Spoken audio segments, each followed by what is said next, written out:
LLC, 3 petitions. With the EFSB, it's petition EFSB 22-02, and 2 petitions filed with the Department of Public Utilities, D.P.U. 22-18 and D.P.U. 22-19. Let me introduce what we have. We have I've introduced myself. We have other siting board members, staff members here. The administrator of the siting board, Andrew Green, is here, and our general counsel, Joan Foster Evans, and our assistant director, Wayne Wong, is here. I'll ask all counsel to introduce themselves. Starting with, why don't we start with the petitioner's counsel, Mr. Kaplan. On behalf of Medway Grid, LLC, Andrew Kaplan and Paul Connolly from Pierce Atwood, 100 Summer Street, Boston, Mass. 02110. Thank you very much. Mr. Kaler? Hi, good morning, everybody. Mike Kaler from the law firm of Keegan Moreland on behalf of Eversource Energy. Thank you, Mr. Kaler. Mr. Yorkis, Dr. Yorkis, I say for the record, we know that Dr. Yorkis is not an attorney, but is the person representing Medway enumerated parties. Paul Yorkis, 7 Independence Lane in Medway, Massachusetts. Okay. Is there anyone else that we're waiting for? Is anyone else supposed to be here? Okay, I will note for the record that Jeffrey Bernstein is representing the town of Medway, has told me that he does not plan to appear for yesterday or today's hearings. He'll be here, he will appear for Monday's hearings, where we will cross-examine his witness, the town of Medway's witness. Mr. Yorkis called me earlier today and had a request, and I said I wanted to defer the request to consideration in public at the hearing. So, Mr. Yorkis, why don't you tell us all what your request is? Sure. Thank you. Good morning, everybody. Based upon the, I thought, very healthy discussion yesterday regarding the site location, the impact of the site on in terms of sound and the thermal impact, that what I would like to do is to go to the site using my cell phone and try and add some additional information to the record based upon the information that was shared yesterday. And I could do that after the break, so there would not be any disruption. And when I was done, I would come back to this location and continue my participation in the hearing. Mr. Kaplan, counsel for the petitioner, do you have a reaction to that request? I do. I am wondering what Dr. Yorkis plans to look at and show us. Because I do believe we have all the sites, we have all the maps. I mean, I can't imagine what's missing from the record, but if you think that there is, I'd like to know what you think it is. Thank you. I think it is important to understand, for the record, the context of those dwellings that are on the north side of Route 109/Milford Street, their physical proximity to the site. The comments were made and information was offered relative to the amount of impervious surfaces. And I think it would be helpful to all parties to be able to actually see the site and understand the context of the site as it relates to the properties immediately across the street. I will say, So Mr. Yorkis, I would just say, Mr. Green and I, and perhaps other people from, we have been to the site. But go ahead. I'm sorry, Mr. Kaplan, I interrupted you. No, that's what I was gonna say, that we've, the siting board, I believe, I'm pretty sure everybody, maybe not Mr. Wang, I don't recall, but did do a site visit. And the company certainly has been there, and Dr. York has visited the site. So we also have significant number of maps, and we have pictures that were asked by the Energy Facility Siting Board to show what the visual impact was going to be from various locations. I mean, if you want to go to the site and take pictures, I guess that's okay. But I can't imagine that there's anything that you're going to be able to show the siting board that they haven't seen for themselves or that is already on the record. Mr. Kaler, do you have any response to the reaction to Mr. York's request? Eversource has no comment. Thank you. May I make a suggestion? Are you, Mr. York, are you looking to document the proximity, the distance? Is that really what you're looking for? Is to have a picture of how close those houses are to 109 and to the site? That's one of the things. Thank you for asking. That's one of them. But I think it is important, the representatives of Medway Grid commented about the thermal impact and what was in place now. And I think it is important to understand what is in place now.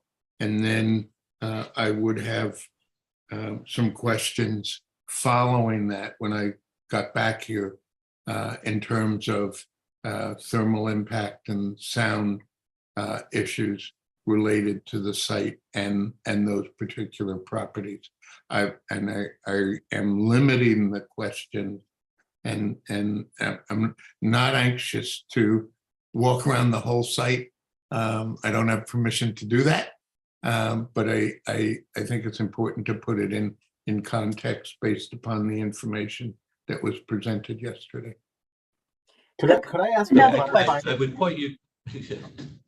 I just had a clarifying question for Dr. Yorkis, whether your visit to the site is to gather and document new evidence in the form of perhaps pictures or videos or some other recording, or whether it's just simply for your own edification that you plan on using in your cross-examination later in the proceeding.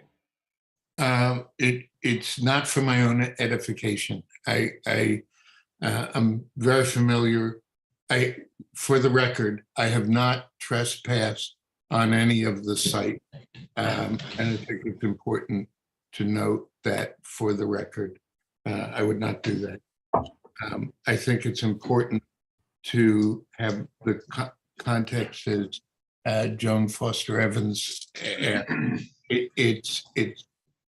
I think context is very important in the decision-making process that members of the EFSB will be engaged in.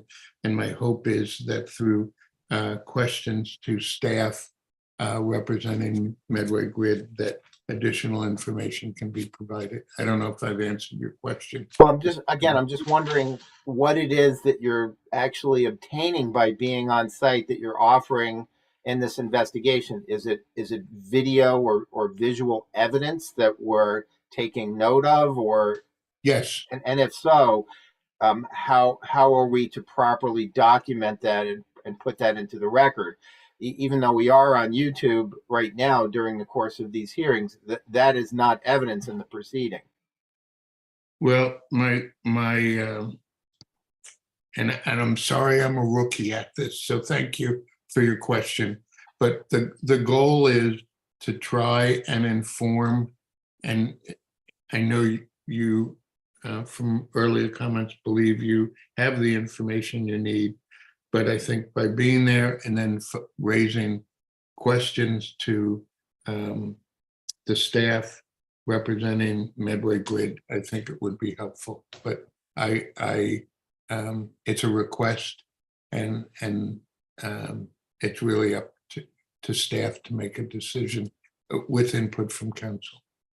I'm wondering whether the pictures that you wish to provide, Dr. Yorkis, are already in the record. In other words, I'm wondering whether the company has already provided in the record, and maybe the company could point us to where in the record this might be, renderings of the wall, the sound wall, and the proximity of those 4 houses to that sound wall, and whether that's the thing that you're trying to get at, and whether that might already be part of the record, and whether you think that if those pictures are part of the record, whether you think that those pictures are insufficient in some way. I'm thinking that this is already part of the record, but I'm not sure. And I would ask the company maybe to walk us through what is in the record for visuals of the north side of the facility that are near those 4 houses. I'm wondering maybe if we start with that and see if we already have what you think we need to have, or whether you feel that they're deficient in some way. So Would I can that be a point better out- place to start? Possibly? Yeah, so Ms. Evans, I can tell you that we have lots of pictures in the record. Exhibit MG6, figure 1-3A is the existing and the proposed view from Milford Street on Route 109. It shows, the top picture shows the view as it is right now. The bottom picture is a proposed view that was generated subsequent. It was generated for the SEIR after we filed the petition, but it's included in the record in this case. In addition, MG6 figure 3-1 lists all of the houses on Milford Street, Little Tree Road, those So- 2 streets. Yeah, And- so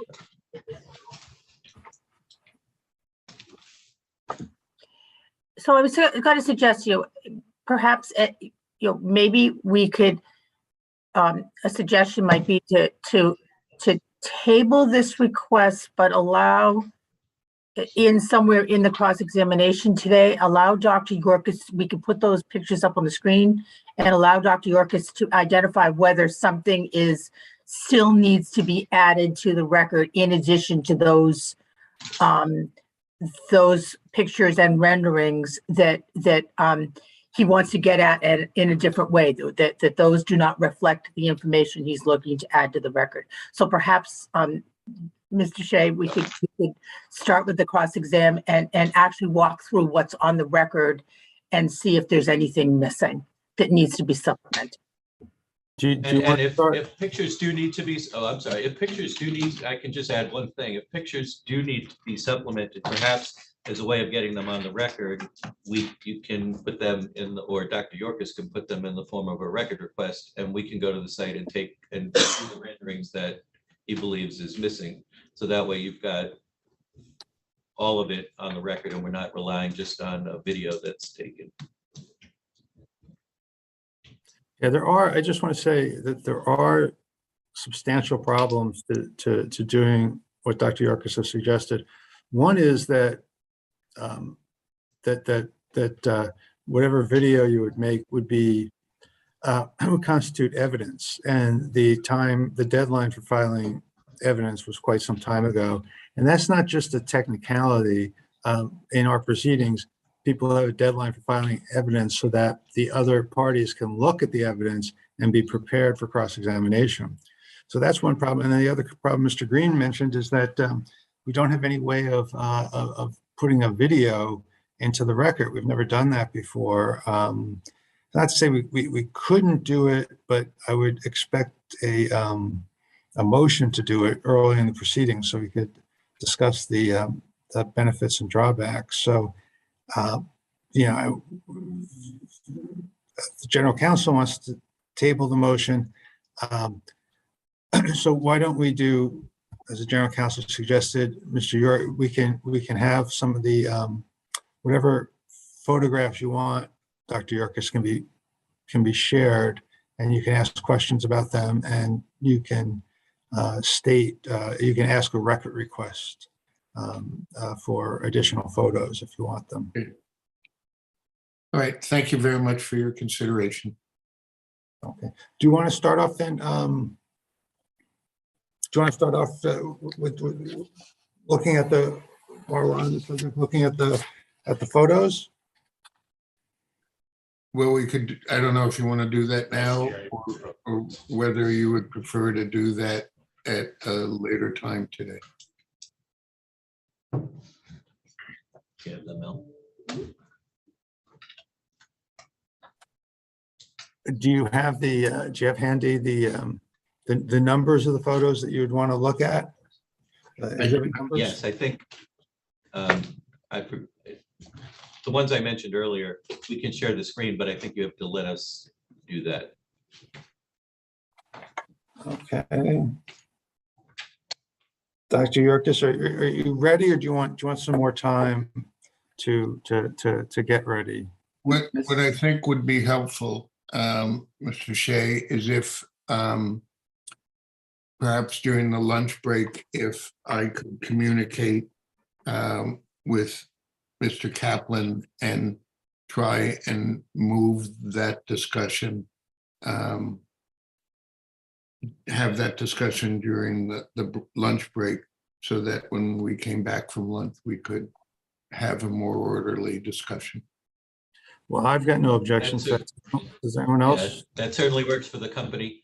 Dr. Yorkis and I have had many conversations, and I find him very reasonable to work with. So happy to do that, Dr. Yorkis. You say that you're reasonable to work with, Mr. Kaplan? No, I say Dr. Yorkis was reasonable to work with. I think you're both reasonable to work with. Thank you. I wanted to get that. All right. Why don't we go to then the cross? Oh, Mr. Kaplan, do you want to introduce your witnesses for the day? Yes, I do. I would remind everybody here that you're already under oath. The witnesses in the office. So today we have 7 witnesses. The one witness was Dr. Kotz. He's not with us today. So we have 7 witnesses that are all in the office with Mr. Connolly and myself today. Mark Bergeron is the principal of Epsilon. Justin Adams, who's the vice president of permitting. Jason Yednick, who is the senior vice president of investments. Paul Rogers, who is the founder of ESRG? ESRG. Okay. Sam Lyons, who is the senior vice president of Eastern Markets for the company. Ryan Callahan, who is the senior consultant with Epsilon, and AJ Jablanowski, who is the principal of Epsilon. And we do have with us, even though she's not acting as a witness today, Mel Stammeru, who's the senior development engineer for the company. Thank you very much. So as Mr. Kaplan stated, you've all been sworn. I just want to get that on the record. You have all been sworn already? Sorry, Mr. Shea, I took that line from you, force of habit from my old job. No, but you've all been sworn, and you realize your testimony is still under oath. Does anyone have any questions about that? Any witnesses? All right, hearing none, I take that to be understood. Mr. Wong, do you have cross-examination for these witnesses? I do, Mr. Shea. Well, it would be, but please go ahead. Thank you. Thank you, Mr. Shea. Good morning, everyone. As I said yesterday, my questions are directed at the whole panel. So anyone can answer if they think they have the right answer to my question. I think generally today I'll be asking about safety, but I did have just a couple of questions to follow up from yesterday, or just to make sure we have clear on the record some statements that I'd like Could I first refer the company to your response to MEP-5, please?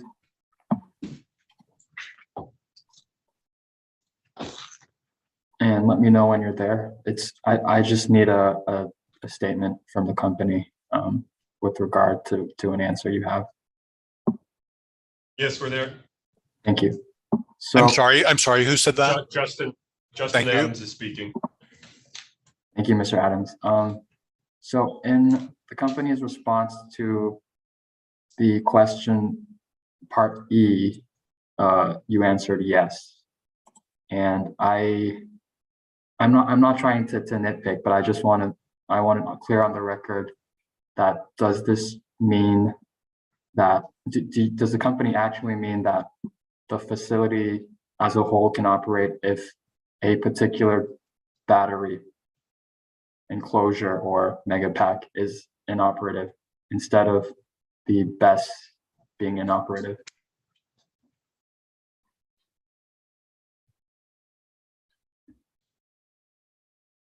This is Jason Yednak. If the single unit is offline, the remaining units can operate at their full capacity. Thank you. I just wanted to make sure that the term BESS and the single battery isn't confused for my purposes. So further on that line of questioning, does this then mean that the single batteries are electrically independent, or would be rather?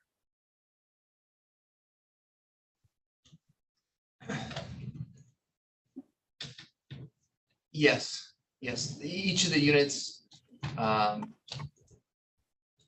be isolated from others. Thank you. Okay, that's all I have for that question. And so yesterday we talked some about the markets that the company's battery project might participate in, and I just wanted to make sure I completely understood. So from what I understood yesterday, the company has, and I believe already participated in the forward capacity market, forward capacity auction, and that's what you mainly will participate in. Is that correct? This is Sam Lyons. We have participated in a forward capacity auction, and we cleared. In terms of participation, I guess I'd want to clarify the question. Our participation in capacity, in the capacity market, is merely the act of being online by our capacity supply obligation date and ready to discharge energy if needed pursuant to that obligation. So in that respect, we will be participating in the capacity market. Yeah. Thank you. My question has a couple parts, I guess. So the capacity market, the capacity auction is separate from the other, wholesale markets like day ahead and whatnot, and also the ancillary. I think you made that clear yesterday. I think in your petition, I believe in pages, give me one moment, and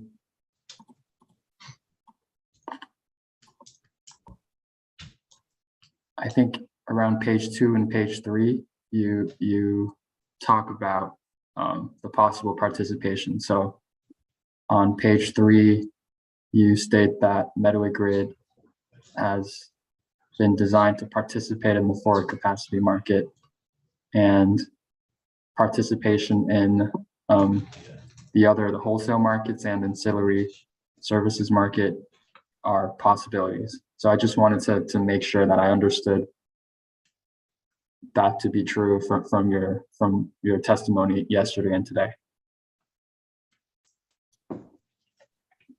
Let me just get to the right spot here. This is in the petition, the 69J order petition. Page 3, towards the middle of the page. Okay, give me 1 minute.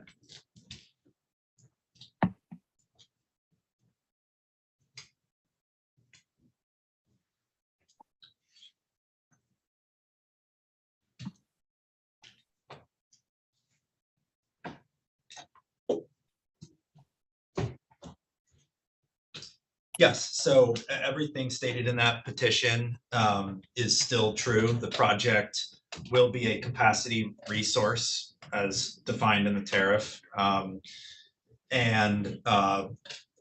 we fully intend, so we are currently a resource in the capacity market. We are considered a pre-commercial resource. And as soon as the project achieves commercial operation, we will be a commercial resource in that market. I may not have that definition exactly right, but we are now pre-commercial, and once we go operational, we will be a fully qualified resource in that market. And we fully intend on participating in the energy markets, day ahead and real time, as well as potentially the full suite of ancillary services that are offered within ISO New England. Thank you. I appreciate the confirmation. So this gets to my next question, which is, I think we talked about this a little bit yesterday about dispatch, and I just wanted to get more clarity on that. The first part of my question would be, is there a difference in who's responsible for dispatching when you participate in any of those different markets or auctions? To ask it further, more clearly, I guess, is it true for in all these cases that the company would be in charge of making sure that it's able to respond to a request by ISO New England, or does ISO New England ultimately in one or all of these markets actually control the operations of the battery such that it's able to dispatch as agreed upon between the parties? So the project maintains the responsibility to be ready to respond to a dispatch signal, but that is based upon, or to a, let me rephrase that. We will submit bids for the energy and or ancillary services markets throughout the day. And it is certainly our responsibility to provide that energy when we have bid to provide it. ISO New England will ultimately determine whether or not we are dispatched based upon those bids in relation to all the other bids that exist for any given product according to economic merit order, and a variety of other considerations related to their responsibility to maintain the reliability of the system. I guess I'll say that broadly. We are, one aspect of the capacity market is the obligation to be ready to supply energy to the system in the event of a capacity scarcity condition. And it is the generator's responsibility to make sure that however we have bid the project, that we are ready at any moment in time to be able to dispatch, to be able to provide energy to the system if required by ISO New England. So there is a pay for performance mechanism that ISO New England has implemented that establishes the parameters of that, a series of penalties or rewards based upon whether or not you show up in a capacity scarcity condition. But it is every generator's individual responsibility to be ready when called upon, if called upon. Thank you, Mr. Lance. That really, I think that helps immensely. Can I just follow up if you're done with that line? I'm almost done, but Andy, I think you can ask your question and I'll tag on to that after. Okay.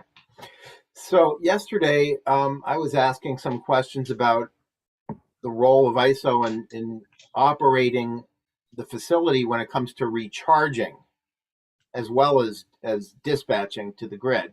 And I think the testimony yesterday was that ISO does have control, operational control of when the facility recharges based on bids that are provided to ISO. Is that accurate? This is Sam. Based upon, yes, they will dispatch us very similar. My understanding is they will dispatch us for charging in a very similar manner to dispatching us for discharging based upon the bids that we provide to them. So this is an interesting distinction, let's say with a traditional fossil generator, where, if I'm not mistaken, ISO would have really no responsibilities or control over the fuel supply for generating electricity. Is that right? I'm going to defer to my colleague here who has some experience with some of our operational projects. Is that Sure, on the dispatch and ancillary services and how we manage. I'm sorry, can't on the dispatch. What? Sorry, I can answer further questions on how we set up our bids and how we manage our state of charge with how we offer in charging versus discharging, up and down regulation, and some of the more detailed nuances of how we bid into the market. Well, before you, I cannot answer the fuel question. Please repeat the fuel question again. Yeah, I mean, before we get into, let's say, a more, sort of expansive discussion of the general relationship with ISO, I think where I'm trying to take this question is that if ISO does control the manner in which your proposed project would recharge in anticipation of future discharge, is the sort of obligation for exercising the recharging function properly, is that responsibility on ISO?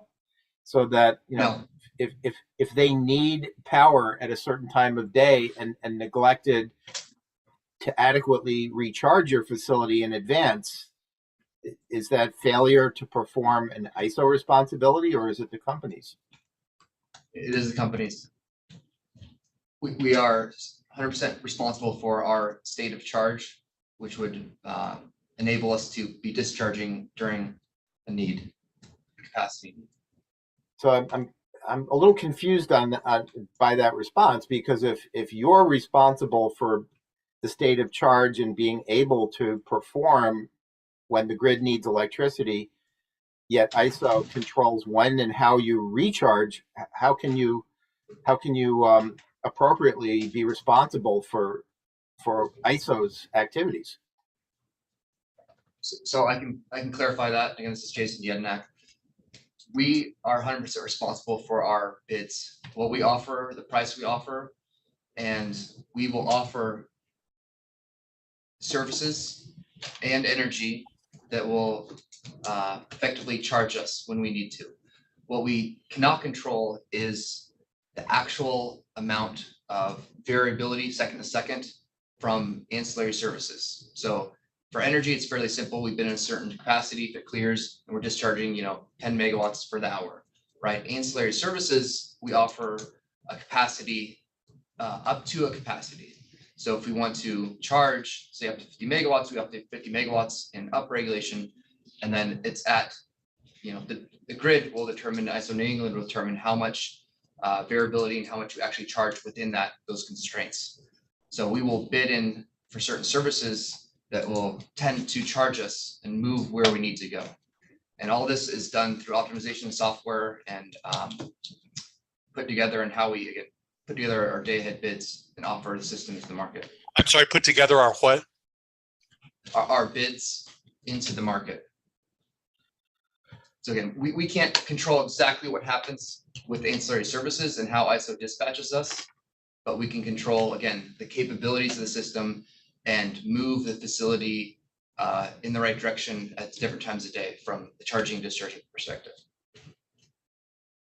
So I guess all of these. And this is Sam. I'll just questions- add to that in saying that. Okay. All right. Sorry. Go ahead. Okay, I think we probably need to sort of focus on which service we're talking about in exploring the question. You've mentioned ancillary services. Previously, Mr. Lyons was referring to day ahead or real-time energy markets. And I imagine the provisions differ for each of the market services, correct?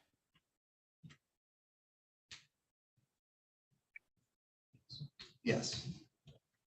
Okay. I'm sorry, who said that? Jason Yevnak. Yeah. Thank you.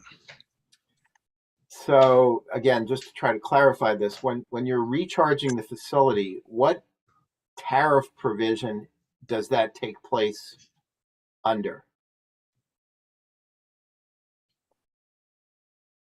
The specific service. Yes, or tariff provision that enables you to put megawatt hours into your batteries.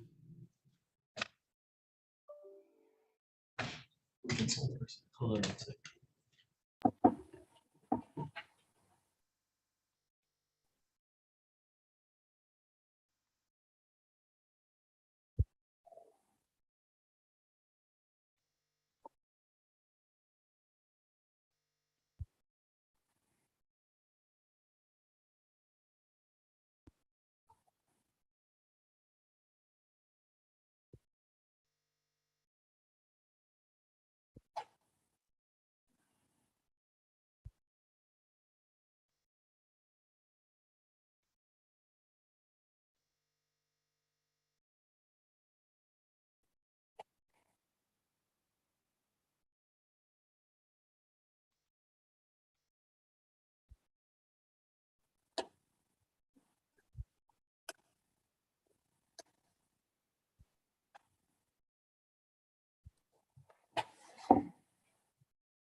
Okay, Andrew, to answer your question, in the day ahead, we can bid in load as well as generation.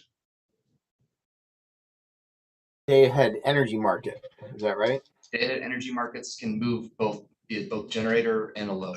I'm sorry, Mr. Yednak, I'm losing some words. Can you slow down a little so we can hear more clearly? I didn't hear all your words in that sentence. We can bid in our facility as both a generator, which would be discharging unit, and as a load, which would be charging the units.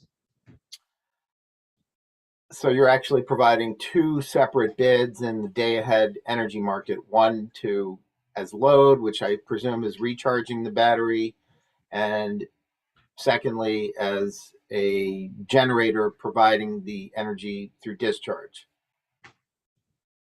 Correct. And with ancillary services layered on top of those. So you can bid in generation and load, as well as ancillary services for those same hours or periods of time. Can you give me just sort of a realistic everyday example of what those bids might be in a sort of typical market condition?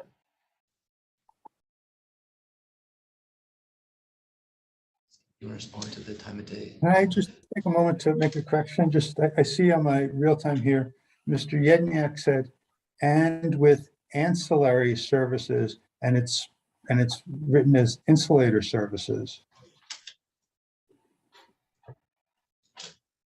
Thank you, Mr. Shea. That would have been corrected. Oh, would it? Okay. I don't mean to be pedantic. Sorry. No. This is Sam Lyons. I can speak to that my answer will be very broad, as I don't want to be too prescriptive as to how exactly we intend to dispatch the project, but I think that broadly we are. I think one thing that we have put in the record is also the intent to participate in the Clean Peak program. So a potential hypothetical dispatch schedule might look like us, depending upon where you want to start, charging at whatever level we are able overnight.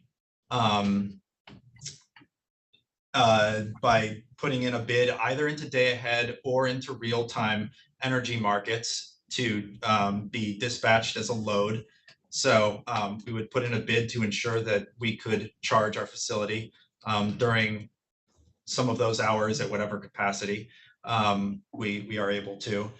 And then throughout the day, either participating in ancillary services such as reserves or frequency regulation, or dispatching as a generator into the energy market, possibly charging up during the middle of the day. According to the Clean Peak program, those are also hours that I know we haven't talked in detail about the Clean Peak program, but those are also hours during the middle of the day when we might charge.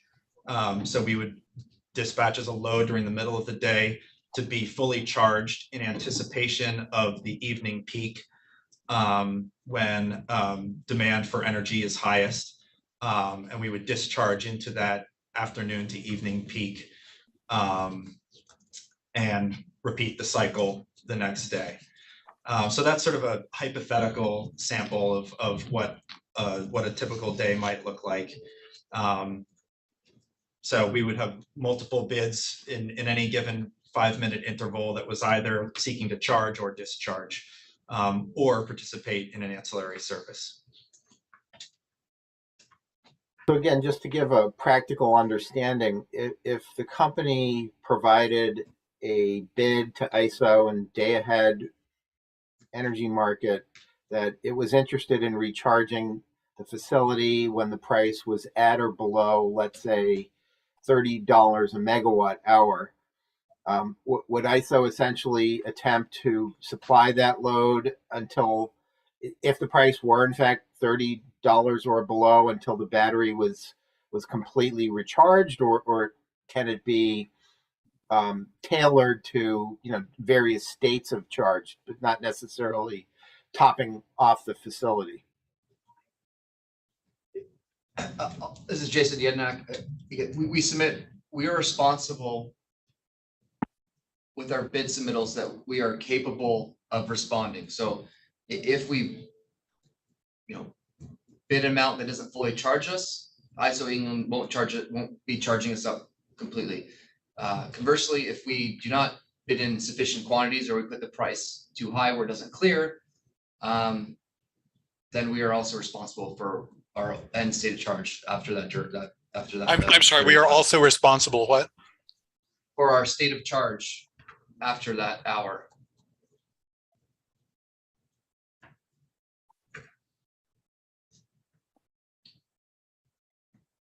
If again, this is maybe a little bit of a tortured example, but if the wholesale price of energy in your load zone stayed flat the entire day, again, just arbitrarily $30 per megawatt hour, it didn't fluctuate at all, there would presumably be no margin in terms of recharging and then discharging at the same locational price, and you might even have a loss due to energy conversion losses. What would happen in a circumstance like that? That is correct. I mean, conversion losses could end up in a loss, but I will add that ancillary services, again, layered on top of everything else that we do, add additional revenue throughout the day. So these systems are very active, providing balancing needs to the grid, and that is something that is fairly continuous 24/7. Can you define and explain what these ancillary services are and how they produce revenue? I'll dive in there. There was a question. I don't know if anyone has the reference for that. There was a response in the initial set of IRs that defined all of those. And if you hang with me, I will attempt to find that.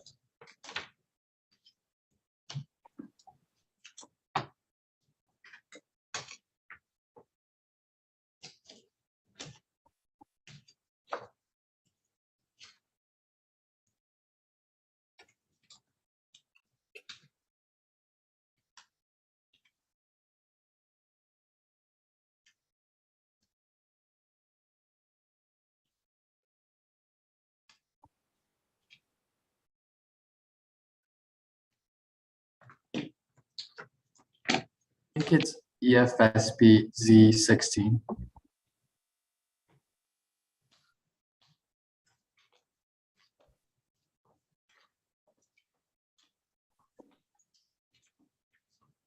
Yes, Sam Lines. Yeah, so EFSB Z16, and these definitions here are my definitions in my experience. So these are my definitions of these terms. Not all of these are actual products offered by ISO New England, so I'll caveat that. But it was the question around the types of ancillary services that are offered by ISO New England. Yes. Yeah, so the primary ancillary services that we would intend to participate in would likely be spinning reserves. And in my experience, my definition of my explanation of that will be my own definition, not a formal definition from ISO New England, although the tariff does very explicitly define how all of these ancillary services are defined and eligibility criteria. But a reserve product is simply the ability to discharge at some future time. ISO New England dispatches energy to meet load, but also maintains reserve margins. And so they maintain 3 different sets of reserves within that reserve margin. Operating reserves, I believe it's 30-minute spinning reserves and 10-minute spinning reserves. But someone can correct me if those aren't exactly right. So those are just other generators that are standing at the ready to provide energy to the system if needed. And that product is priced. All 3 of those products are priced separately within ISO New England. And then frequency regulation is a separate ancillary service that we intend to participate in to a certain extent as well, which provides the intent of ancillary service is to maintain the frequency of the grid by dispatching energy very quickly, either to generate or to charge, so that it's a very precise, fine-tuned way for load and supply to be matched such that the grid doesn't fall out of a certain frequency range. And so they provide a signal that generators can follow to either charge or discharge in order to maintain that tight sort of meeting of supply and demand. And that is priced separately from other products as well. Thank you. Appreciate that. So I think just to sum up where I was, again, trying to go, the company does have the responsibility to meet its bid to discharge and be prepared to do so through its bid for recharging. Is that a good way to put it? Correct. And ISO's role is just simply to provide the energy as bid and to take the energy as bid. somewhat of a mechanical function, not a decision-making role. You get penalized if you Correct. can't meet the. So when I had that. Okay, good. Thank you. That clears it up for me. I turn back to Mr. Wong. Thank you, Mr. Green. So I'm going to move on to my safety questions, unless anyone else on the bench has related questions on market operations or operations of the battery, rather. Hearing none, could I quickly refer the company to your response to EFSB-S-27? And I think Mr. Yorkis had a question. If I'm sorry, maybe you didn't see that. Yeah. I have my screen on speaker view so I can see everyone in the room there, but I do have a Dr. question. Yorkis? Thank you very much. And I thought that the discussion was very helpful. My question relates to if I understand the management process of acquiring electricity and selling electricity and ISO's role in that. My question relates to how does Medway Grid control and manage the sound related to the charging and discharging within those battery packs in terms of minimizing the neighborhood disruption? This is Ryan Callahan. So from a sound perspective, the fans in the Tesla Megapacks are throttled to 30% during a daytime condition and 20% for a nighttime condition. So that's the highest fan throttle that could be achieved, and therefore the loudest condition. And that's how they're managed. So first of all, thanks for that response. So if the demand for electricity is substantial, that demand and the throttling of the fans does not create a conflict?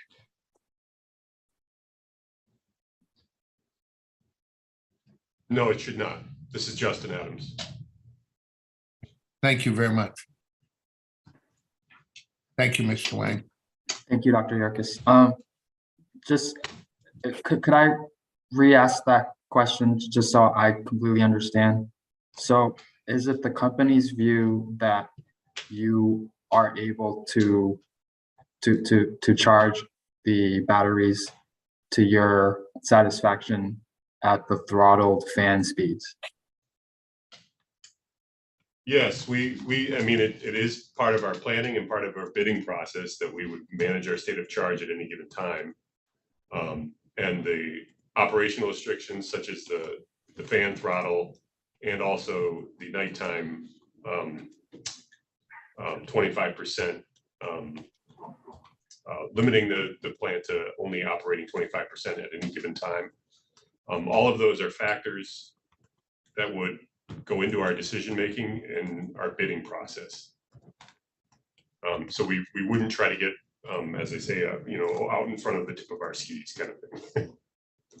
Thank you. I appreciate the clarification. Okay, so now to get to my question again, from the company's response to EFSB-S-27, and in that question I had to the company, I referenced the secretary's certificate on the EIR at page 8. I just wanted a clarification on a possible standard referenced by the secretary in her certificate. Let me know when you have both of those in front of you. I have the certificate, and yes, we have them both available. Thank you. So in the company's certificate, she references a UL 9450A, which was in turn, I believe, referenced in a comment letter to MIPA by a town agency. In the company's answer to our question, you referenced UL 9540A. I would just like to know if it's the company's position that the initial reference of 9450A was incorrect.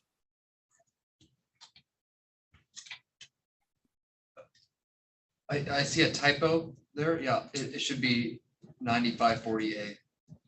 Okay, thank you. So I believe the secretary's certificate had a typo.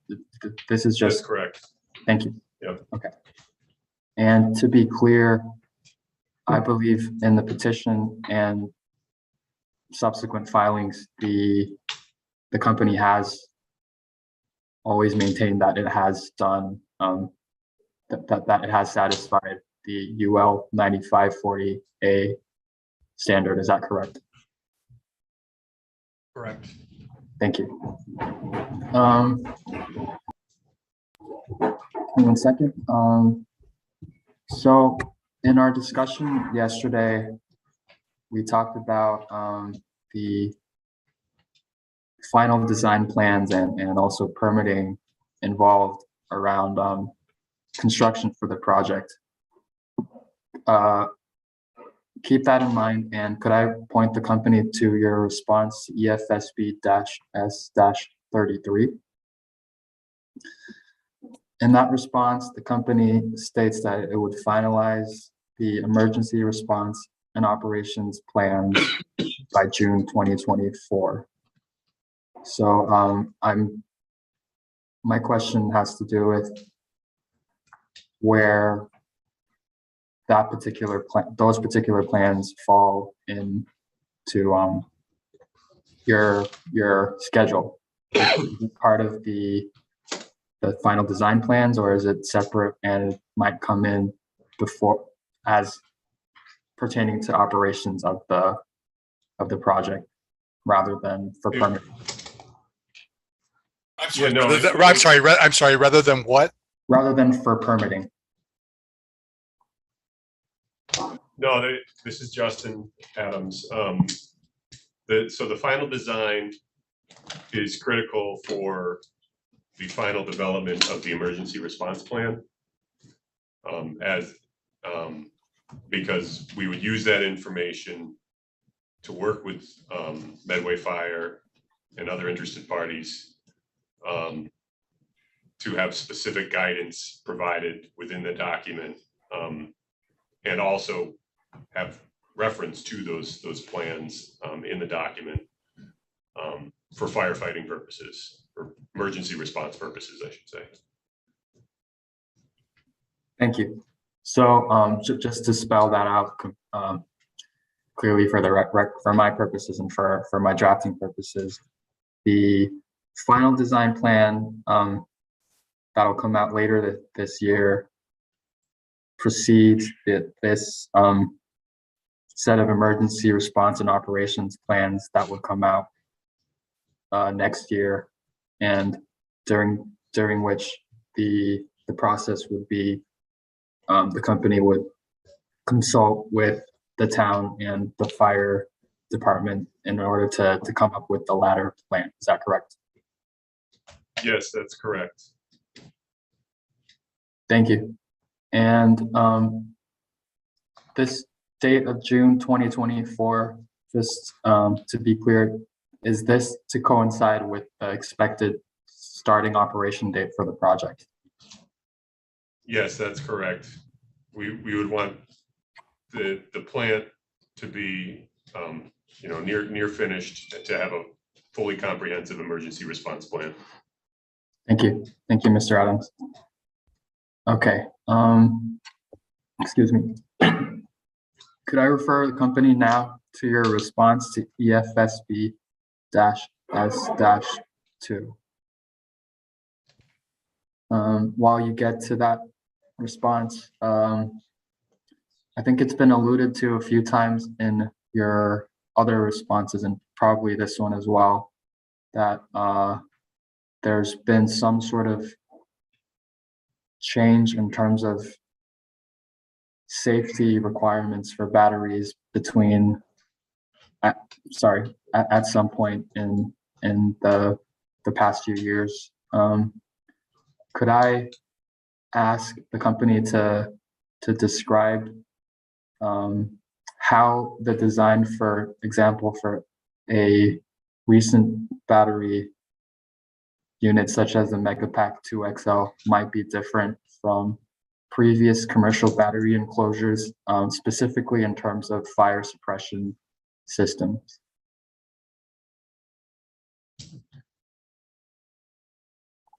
Sure, this is Jason Yednak.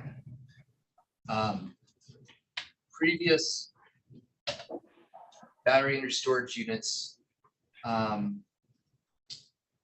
were installed typically in ISO containers, and we're using an aerosol or a clean agent fire suppression system.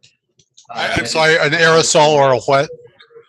Clean agent fire suppression system that is typically used for electrical fires and defined by NFPA 2001. So, and what was found through testing and incidents was that those systems were ineffective, and is outlined in the DOE report that is attached. Sorry, the DNV report on the McMicken incident. I'm sorry, the DNV report what? The DNV report on the McMicken battery energy storage system event. Okay, EFSB 22-02. Oh, no, sorry, G18.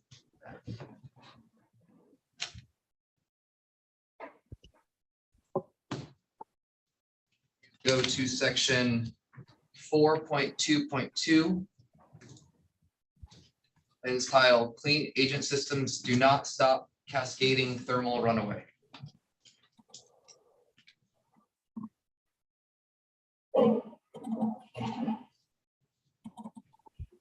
So in summary, these systems that were installed in previous generations were not effective at preventing thermal runaway.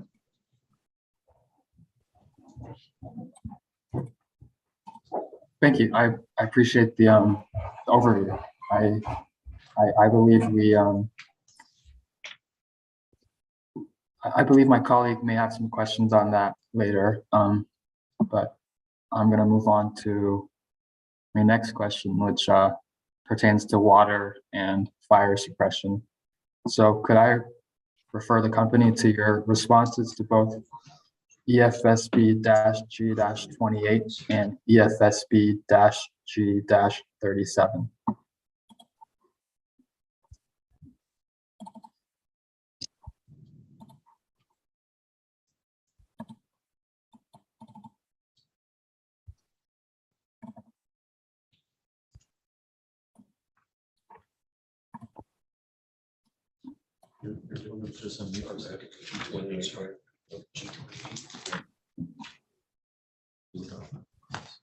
I'm sorry, and also to the company's response to EFSB-S-45.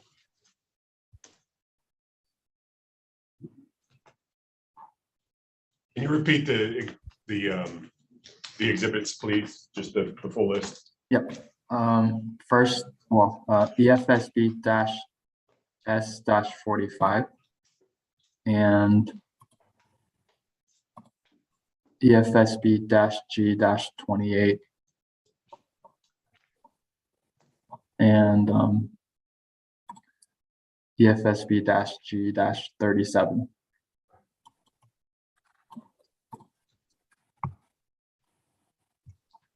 Okay. Thank you.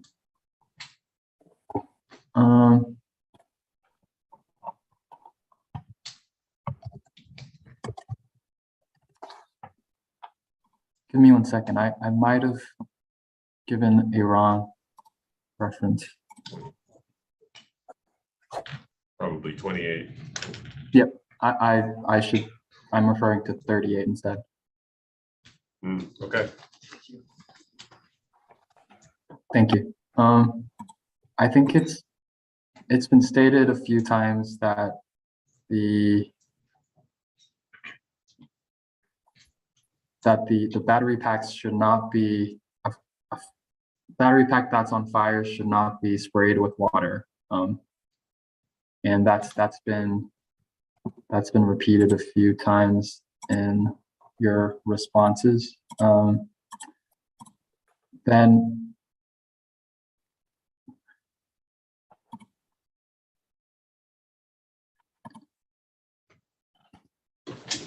so I guess my confusion, it's not really with how it's how a fire might be put out.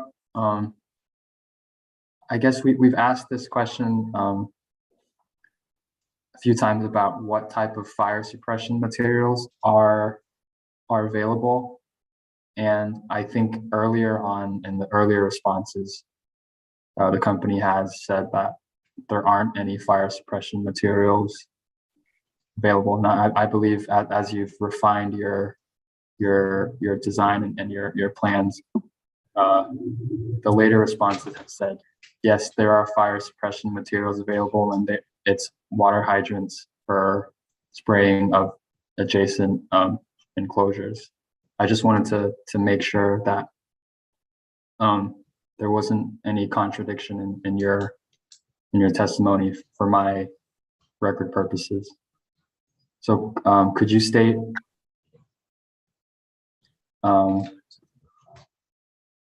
as a matter of fact here, whether there would be fire suppression materials available, and make any caveats you might need to make in your statement? So the fire suppression material that's available, as stated in G37, would be water. And in that material is available to the first responders to be used at their discretion. And as you had stated, would be used if they so choose on adjacent containers for cooling purposes. And beyond that, I'm not sure if that answers your question, or. I think it did. I saw, I might have been a little, this might have been nitpicking, but I just wanted a final answer on that question, because I sense a slight discrepancy, even if it was not really a discrepancy, but I needed just that final answer. So I think that helps. I mean, I guess, so we don't recommend it be used to suppress the actual fire. It could be just that there's a nomenclature issue here, where we were trying to answer a question. Water is technically a fire suppression material. However, we don't recommend it be used to suppress an actual fire, per the manufacturer and other guidances. Appreciate that. I appreciate you indulging my line of questioning on that. My final question on this this line of questioning is the spraying of neighboring battery enclosures with water. Is that practice a standard practice, or was that a request from the town to do so? You want to answer that, Paul? Yeah, this is Paul Rogers. If you were to have a fire at the location, and the battery energy storage system, and it was one enclosure, the use of water would be at discretion of the incident commander, whether they feel that the water would be used to cool any exposure that they feel may be heating up. And that water will be available with the private hydrants that will be at the location. That's standard practice. Yeah, and that would be a standard practice at fires where the incident commander may direct a hose line for an exposure potential of a fire or a spread to an exposure. Thank you, Lieutenant Rogers. Just so this is clear to me as a layman, it sounds like it's standard practice for firefighting in general, not just for a battery related incident. Is that correct? That is correct. Thank you. Okay, I have a couple more questions. My next question keys off of the company's response to EFSB-S-8, where the company talks about having not finalized the location of its project control center. And let me know if you're ready to answer the question. Jason Yednak, I'm ready. Thank you, Mr. Yednak. My question is, would the response time for addressing issues at a site physically inform the location of the control center, or is that immaterial to that decision on a location? That is immaterial. The control center would not, a person would not be dispatched from the control center. They are remote operators that are monitoring, their computer screens 24/7.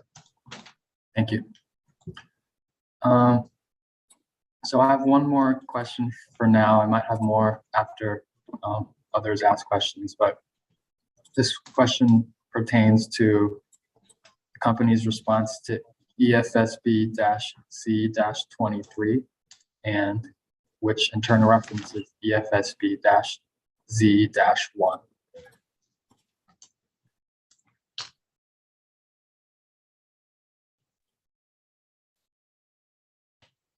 Let me know when you're there, but in general, just briefly to summarize, in EFSB-Z-1, we asked the company for some information with regard to battery operations. And we then asked a follow-up question requesting for an expert witness to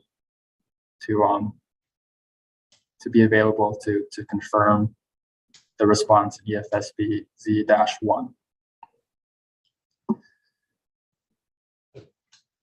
Yes, both AJ and I are available.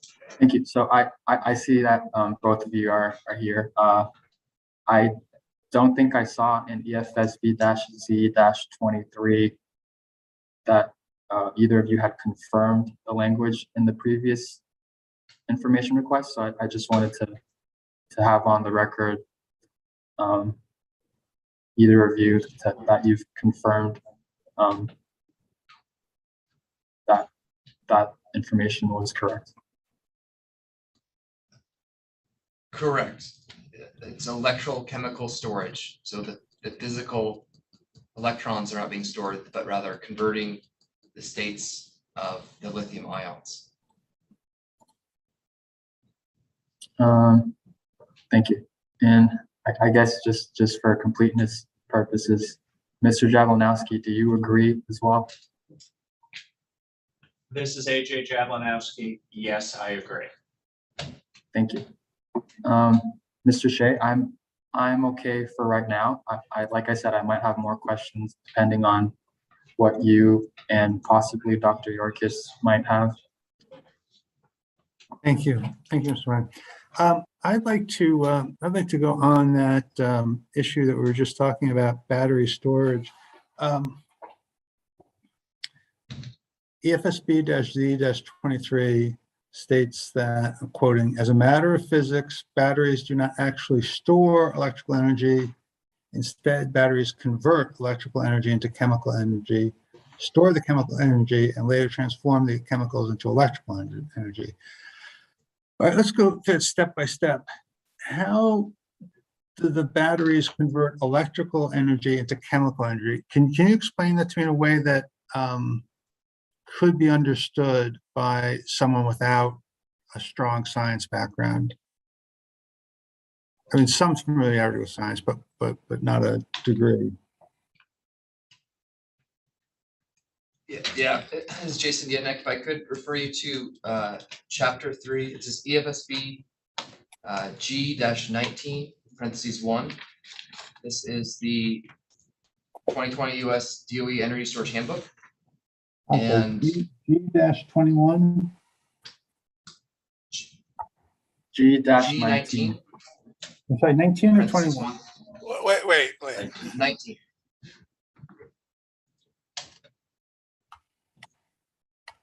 Mr. Chair, I think he said G-19 parens 1.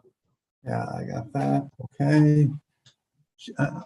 Well, when I do the search, I don't find anything there. EFSB-G-19 Parentheses 1. Yeah, I don't, I'm looking on the, let's see what I get here.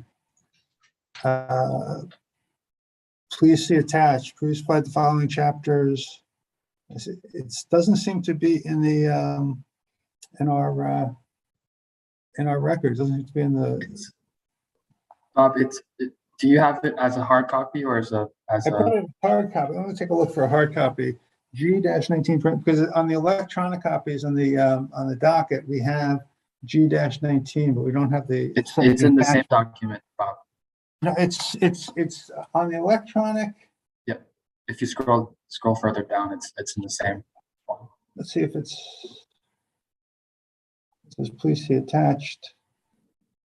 And there it is, chapter 3, lithium ion batteries. Thank you, Wayne, for that. All right. Okay, so tell me, go ahead, continue, please. So if you look at figure 3, that's a good visual of a battery cell. And the main components are the 2 electrodes, the anode and cathode, a separator between them, and the lithium ion electrolyte. I'm trying to get flows to figure between. 3. Just a second, sorry, just trying to get to figure 3, scrolling down. Okay, so I see, I see what you're talking about, figure 3. Tell me what's there. So I'm describing the main components of a battery cell. Yes, As please, outlined go ahead. in 2.1.1.1. I'm sorry, I can't hear you, Mr. Yednek, can't hear you. Sorry.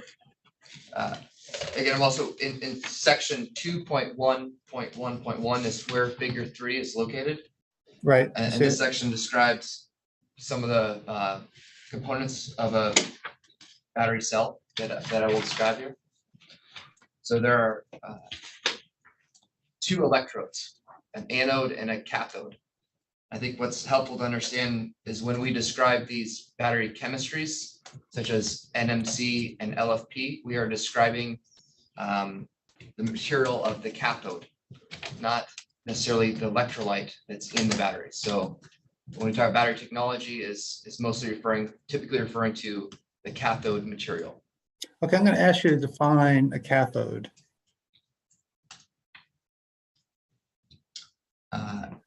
So it is the positive electrode of a battery cell. So Okay, if you think about a typical battery, there is a plus and minus, a positive and negative on it. Right. That is how you connect it up to have the current flow in the proper direction. Okay, so the cathode is the positive side. What's the negative side? That is the anode. Okay. All right, continue.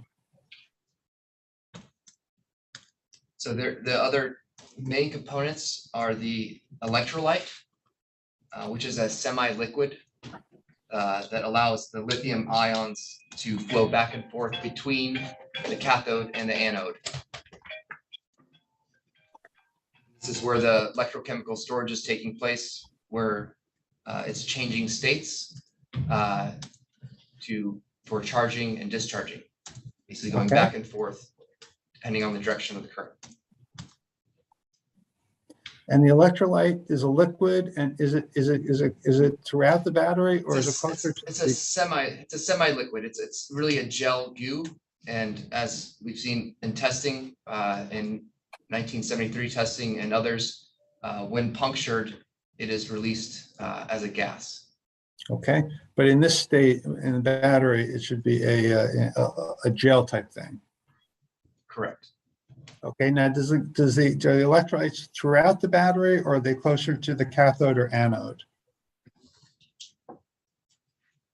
It's touching both. It is loose in a sense so that these ions can travel back and forth through the separator.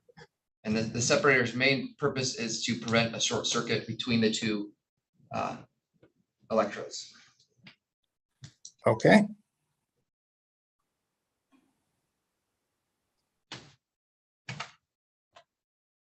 I can understand that you want to keep the positively charged ions separate from the negatively charged ions. Is that correct?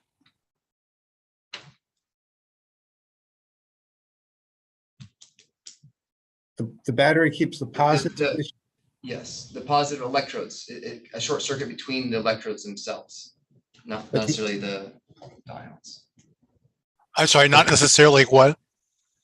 The ions can be an electron or a positron. They are what are flowing back and forth between the two. A short circuit would happen if there is specific growth of dendrites is something that can happen that can short circuit between the two, and what the separator prevents. Okay. So please proceed. This is it's interesting, and it's also, I think it will be very helpful to to make the decision comprehensible.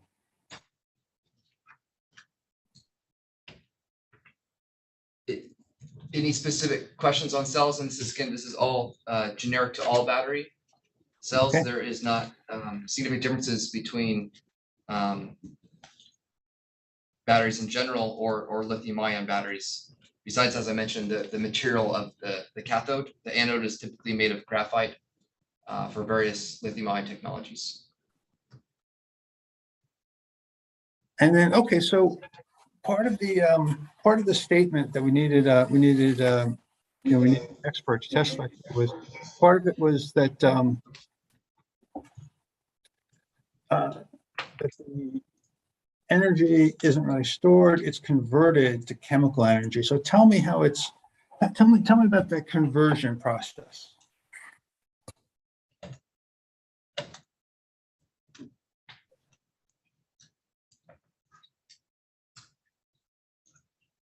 I guess I like to provide an analogy. A conventional generator has a fuel source, right? That fuel is produced, right, using energy or extracted.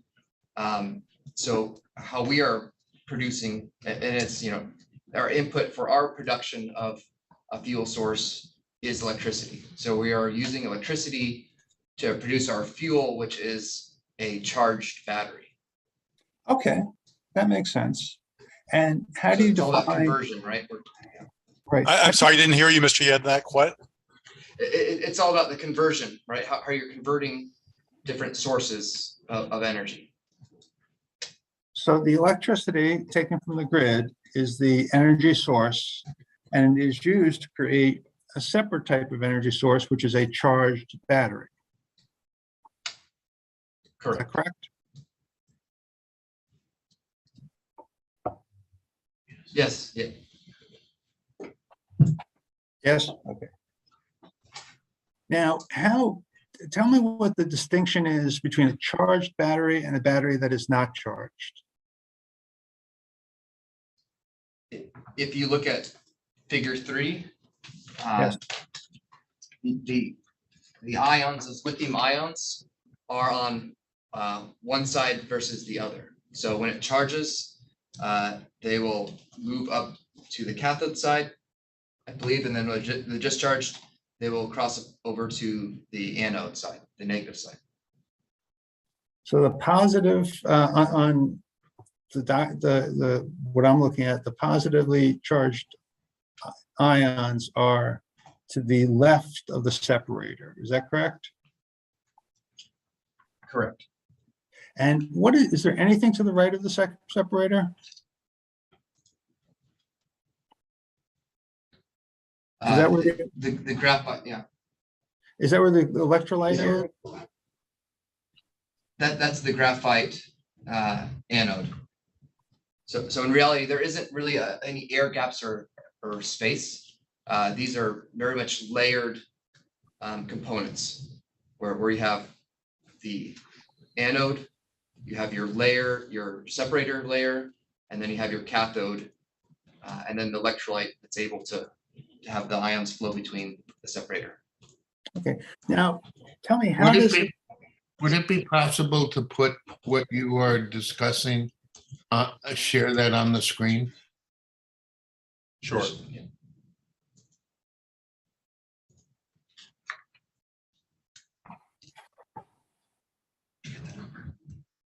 Thank you. Can we just, again, just for clearness of the transcript, identify exactly what we're looking at, please? Sure. We're looking at EFSB G-19 parentheses 1. Figure 3. Thank you. All right.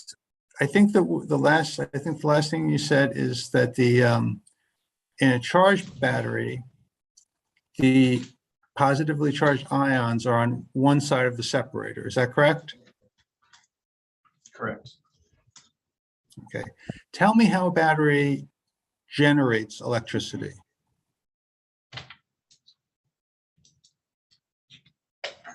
So the battery cell itself cannot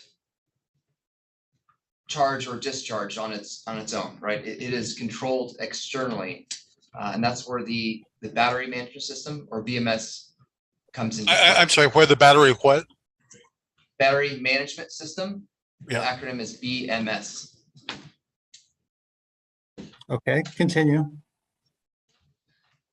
So the BMS, from a charging discharging standpoint, is coordinated with the power electronics that will either apply a higher or lower voltage to the terminals of the battery and move electrons from the grid into those electrodes to force the ions in one direction or the other. That's a very good, to my mind, a very good overall statement. Could I ask you to be a little more specific? How do you make something like, how do you make the ions flow out? Sure. Yeah. So thinking about like a lead acid or battery. I'm sorry, Mr. Yedna, thinking about it like a what? Like a conventional battery that is maybe not rechargeable, where you apply just a load to the battery terminals. Yes. That load would cause the electrons to flow through that and move those ions from one electrode to the other. The power electronics is specific to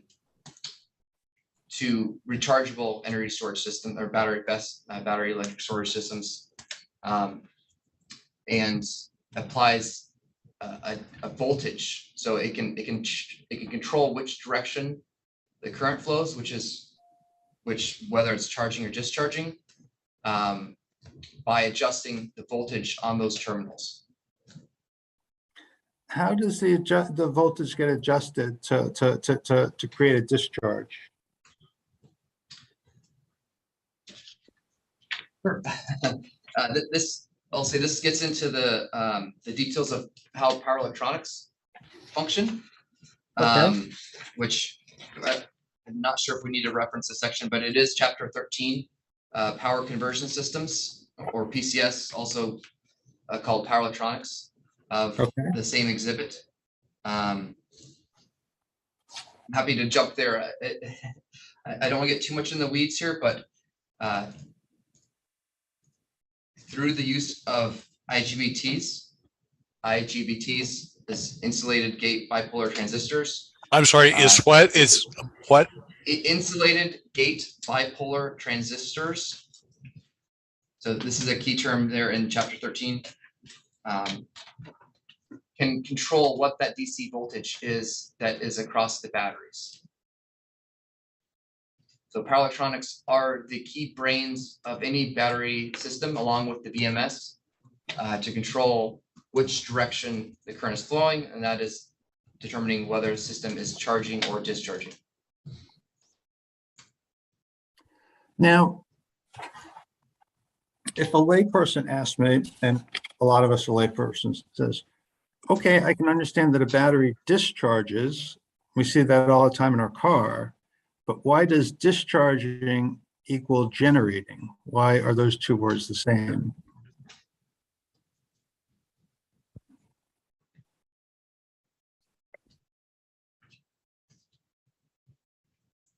Well, why?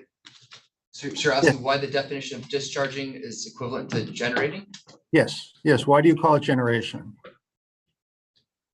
Because you're providing power typically to a load.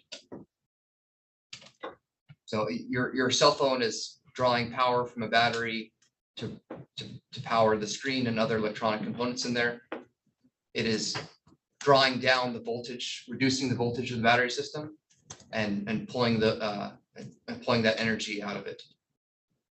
When you charge it and plug it in, you are increasing the voltage, and it will charge that battery back up. And when the battery, so we're saying battery in a cell phone, and battery in a cell phone, when the cell phone is operating and not connected to a charger, then is the battery in the cell phone generating electricity? Correct. Generating is generally defined as, current flowing out of a system. Okay, so the generating is current flowing out of the system, and with the battery pack, current flows out of the system, so it's generated. Is that correct? Yep. Yeah, Right, that's current very- is flowing, which means energy is being exported. That's very helpful, and I appreciate your patience. But it's important for us to be able to write this in a way that we can understand, and also that's understandable to a large group of people. So I appreciate your help. I'm going to refer you to, on another subject, to EFSB-S-31. Mr. Shea, could I suggest that now it's 11:33, that we could take a break? Why don't we do that? Why don't we take a 10-minute break? So it's 11:34. I'll see you back here at 11:44. Is that acceptable to everyone? Hearing no objections. Okay, hearing no objections. I'll see you in 10 minutes. Thank you very much. What was the next data request you went to?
If the witnesses are ready, I'm ready to begin again with cross-examination.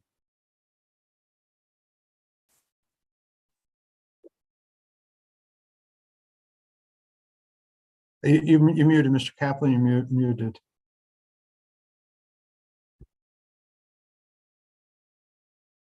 You're still muted. All right, now it's muting is off. Okay, Hello. yes, I think we were muted on your end. So we just, Mr. Yadenek is just about to get back, and then we'll be ready. That's fine. He's just getting a beverage. Okay, I beg your pardon, what was that? we'll be ready in 1 minute, sorry. Okay, there's no rush. We're a There's no little- rush.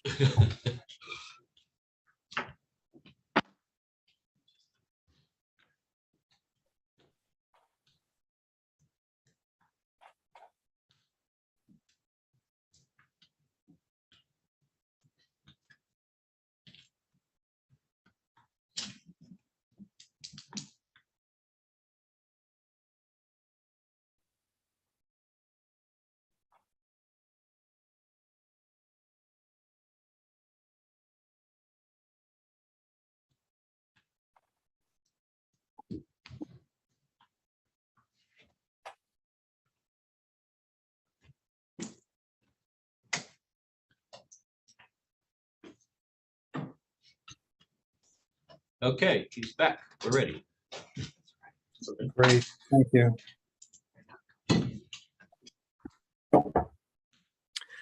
I'd refer you to the response to EFSB. I'm sorry, are we on the record? Oops, I beg your pardon. I'm sorry, I should have said that. Yes, let's go back on the record. Let me direct your attention to the response to EFSB-S-31.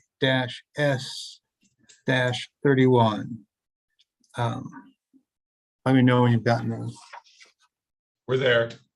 Okay. The question asks for federal, state, and local agencies that are responsible for protecting the safety of the general public with respect to construction, operation, and decommissioning of the project. One of the federal agencies listed in the company's response is the National Fire Protection Agency. Is that correct? Do you see that there? Yes, I do. I wasn't able to find any reference to National Fire Protection Agency. As a federal agency. Yes.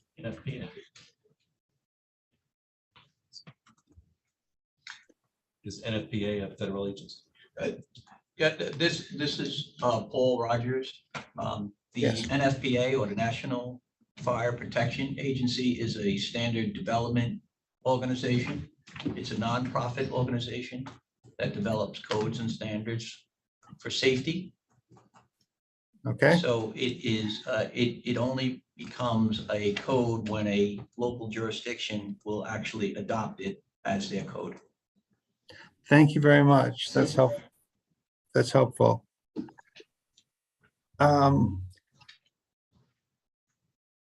Is there any relationship between the NF? Well, let me say, has any federal agency adopted the standards of the NFPA?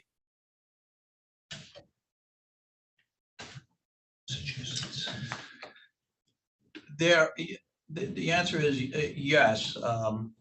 OSHA, which is a federal agency, would adopt some of the NFPA standards.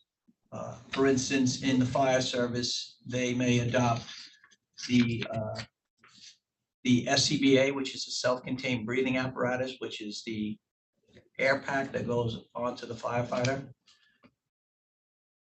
They would adopt that all fire departments must adhere to that particular standard for firefighting. Do you know how the, can you give me a reference to the law or regulation by which a agency would adopt something like the standards of the NFPA? Yeah. Okay. It's a great question, Mr. Shea. So we'll use Massachusetts as the local AHJ, the local state AHJ, or authority having jurisdiction. So there's a process on how they would adopt the fire code that needs to be used statewide throughout the state of Massachusetts. So there is a governing council by the state that looks at the current codes when they go through a code adoption. They'll look at codes that are made up by the International Code Council, known as the I codes. They'll look at the International Fire Code, which is part of the International Code Council, I codes. And they'll also look at the NFPA for their guidance on codes and standards relative to fire protection. Yeah, thank you. When you say there's a governing council, is that the governing council that's a part of the Massachusetts state government, or is that part of the NFPA? Now, each state has their own code council to adopt standards and codes relative to that particular area, that subject matter area. For instance, if it was a plumbing code, they would adopt that, and so on. But is the code, is the governing council, is it a state entity, or is it a nonprofit private citizen entity like the NFPA? Yeah, that is a state regulatory agency. Okay, the governing council is a state regulatory agency. All right, you anticipate my, well, so then if standards of the NFPA are adopted by an authority having jurisdiction, then those standards would have the force of law. Is that correct? That is correct. But just standing alone without any adoption, they don't have the force of law. They don't have the force of law, although some courts have ruled that that standard, which is made up of a consensus of industry experts, may be able to be used for civil purposes when it comes to safety, because sometimes they feel they're above and beyond what the code may call for at the particular time. Okay, that's good. Now, the Massachusetts Comprehensive Fire Code is found at 527 CMR 1.00. Can you tell me what, if anything, the relationship is between the NFPA standards and the Massachusetts Comprehensive Fire Safety Code? Yes, the Massachusetts Fire Code or Comprehensive Fire Code, they would be the ones that are adopting the safety fire codes for the full state. Again, that's a regulatory agency by the state. And they will look at the NFPA 1 in particular, and adopt that as their code for other areas to look at when something is being installed in their particular area. Thank you. Can you tell me where I would find a ruling or something in writing whereby the NFPA is adopted by Massachusetts?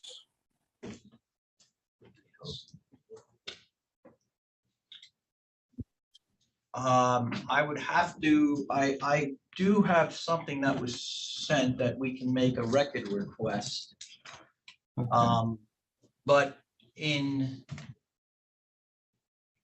December 9th of 2022, they made some modifications to the code specifically to address energy storage systems. And that's NFPA made modifications to the code, or the state of Massachusetts? The state of Massachusetts governing body made amendments. Okay.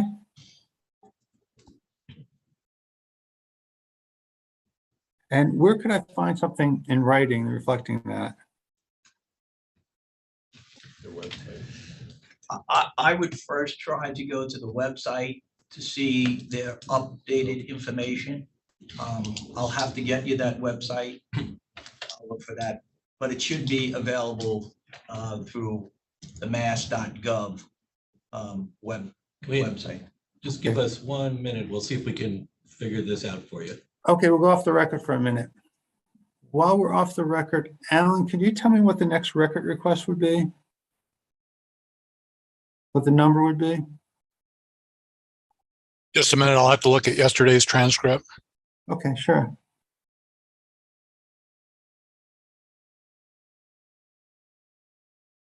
It will be 5. The next one would be 5. Thank you very much. I appreciate it. We can't talk. Okay, I think we have a more specific. Let's go back on the record. Let's go back on the record. Okay, back on the record. Yes, Mr. Kaplan, what were you saying?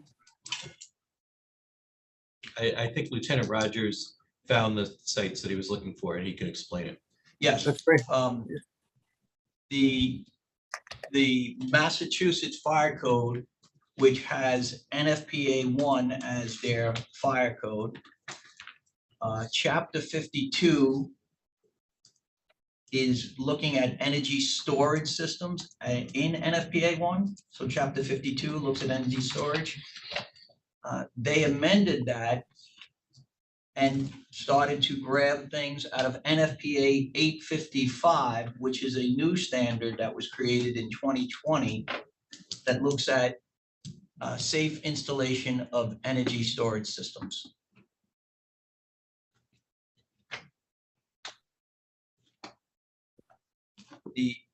The actual standard is called Standard for the Installation of Stationary Energy Storage Systems.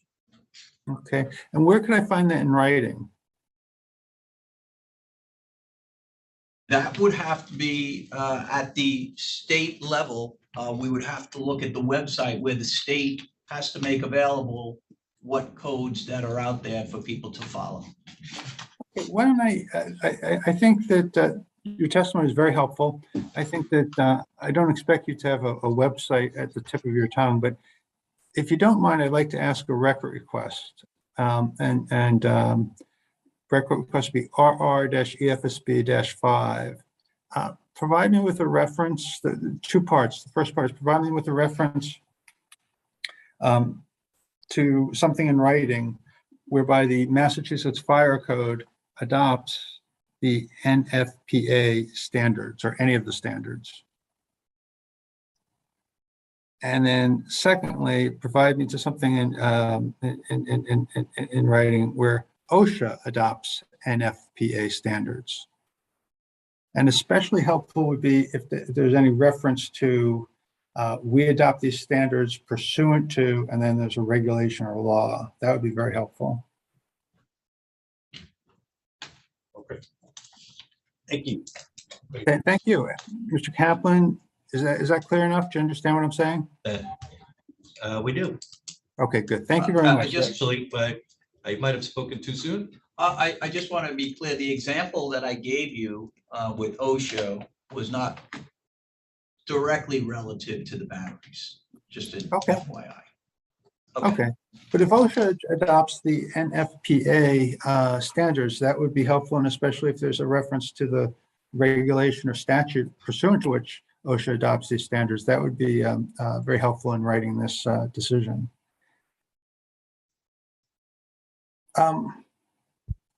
Let me address your attention to the response to EFSB-S-35. I'll have to call that up as well.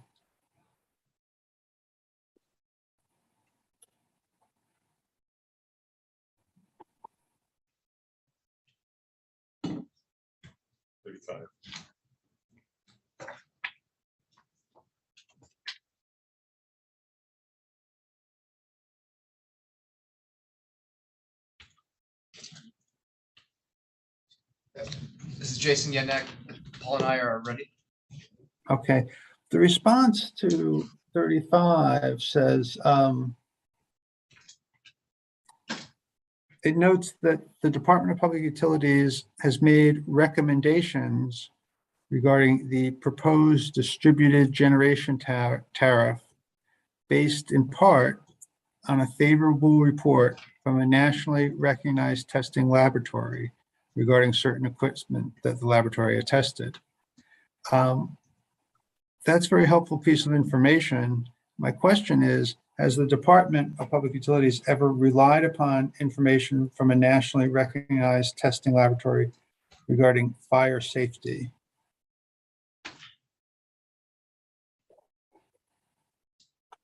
If you don't know, you don't know. Just say that. I'm not aware. I don't know. Okay.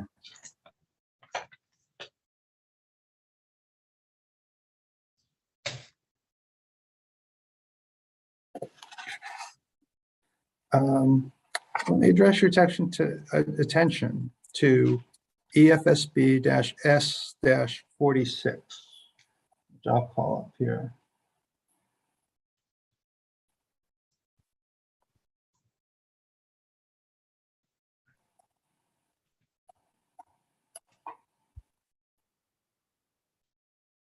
This is Jason Yenek. I'm ready. Okay.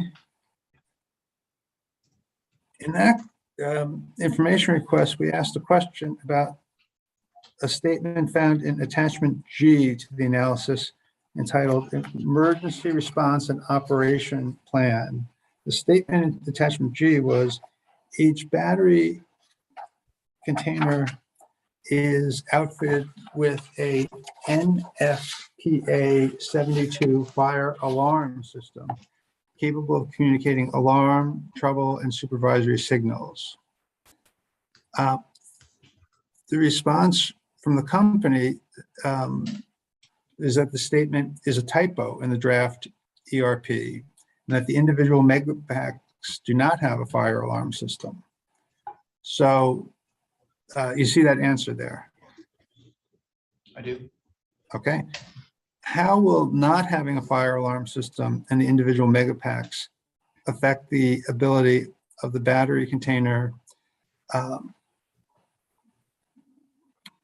affect the ability of anyone to extinguish fires and detect fires?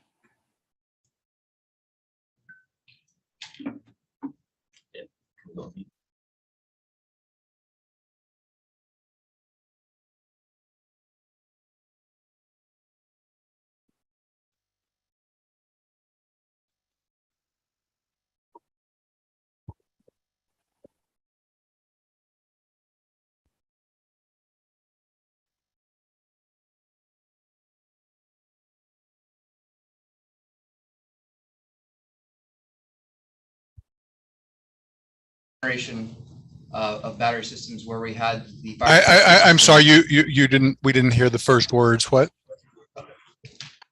So this mistake typo was with regards to previous battery technologies that included clean agent fire suppression systems and had a fire panel relative to those systems. These BESS units do not use that system as it's proven to be ineffective, and thus there is no fire panel within each BESS unit. Rather, we are installing a certified fire detection system externally to all the battery containers. An external fire detection system. Thermal imaging system. Thermal Using imaging. thermal imaging cameras. Yeah.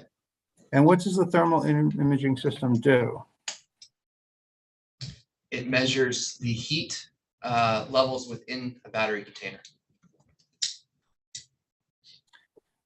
And this is attached to the outside of the BESS? There are, the final design is not yet determined because it will depend on our final layout and number of units or the design of the system. But there are multiple cameras that will be distributed throughout the site so that we have sufficient coverage to measure the heat inside all 141 units. Tell me how the cameras measure the heat.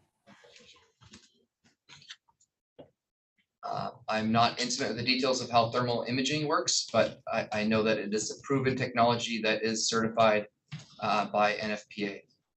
Oh, for so this- they're, this specific use. I beg your pardon, it's their thermal imaging cameras. Correct. So they're not- Thermal imaging cameras, separate from security cameras. Yeah. So they're not taking a photograph or visual, what we could see, but rather they're getting the information regarding the heat. Correct. Paul has some additional information on this. Yeah, Mr. Shea, this particular technology that they're using to detect heat is used in the fire service on a regular basis for detecting heat that may be hidden behind certain areas. So this is something that the fire service is very familiar with. Now, the reason that we use the thermal imaging camera is because we don't want to be sending unnecessary alarms to the fire service where they'll be showing up for false alarms taking place. So this was the best option to make sure that the fire service would only need to show up in the event of something like a failure taking place. Okay, that's helpful. Thank you. Now, we've gone over in great detail the specifics of how a fire at the best would be handled, but can you just give me an overview, like from start to finish? Let's say if the thermal imaging cameras detect a very inappropriately hot place that would lead one to believe there's a fire inside the BESS. What happens next? So if the thermal imaging camera were to see a high heat point, it would send a signal to the central monitoring station. The central monitoring station would then send that information to the fire service to show up for an investigation. And then I don't remember what the rest of your question was, but that's how the flow path would be to get the fire service there. Okay, and what does the fire service do once they're there?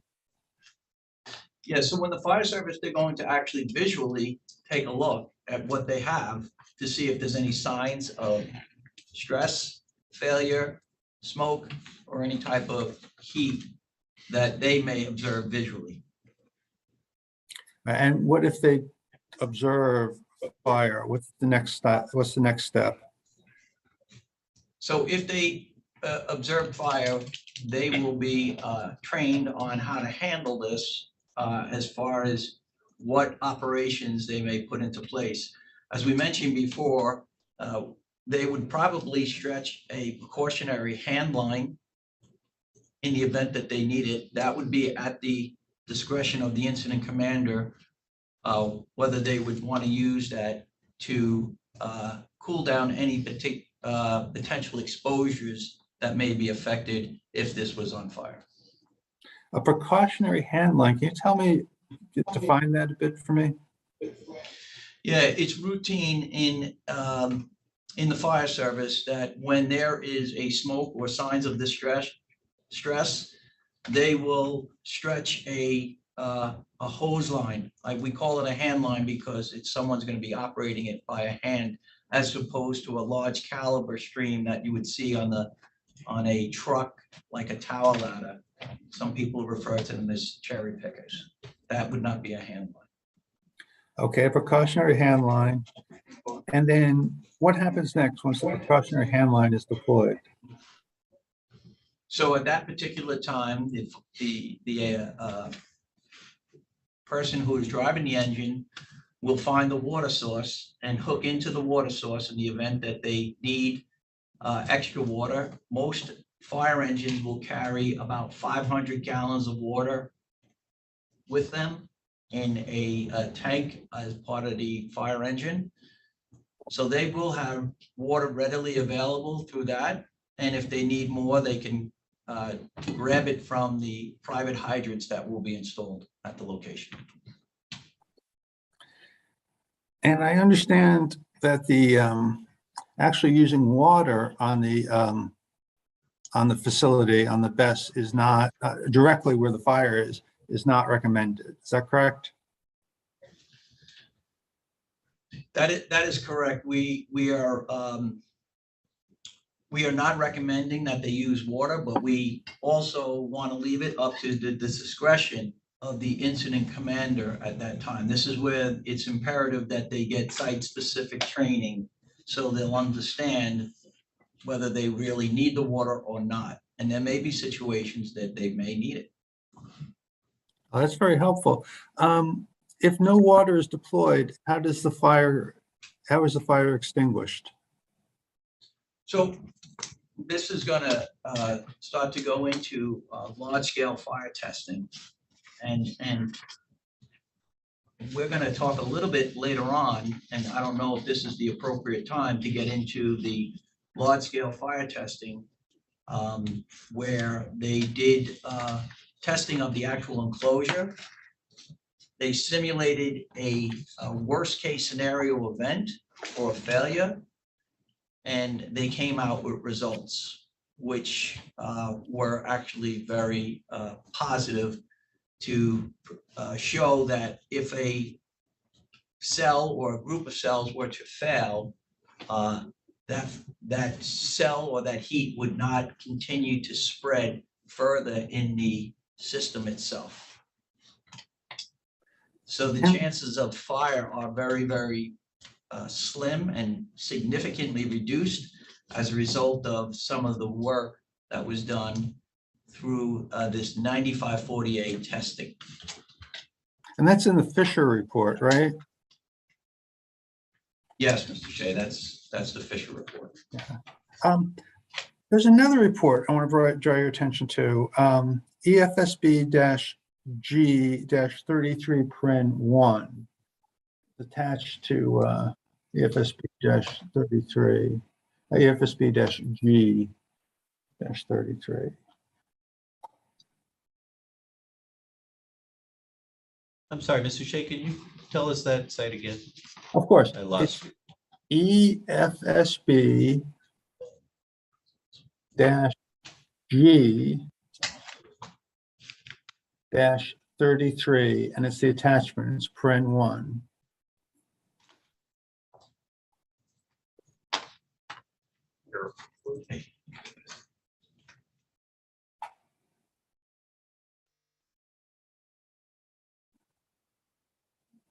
Let me see, I'm having a hard time finding it on our,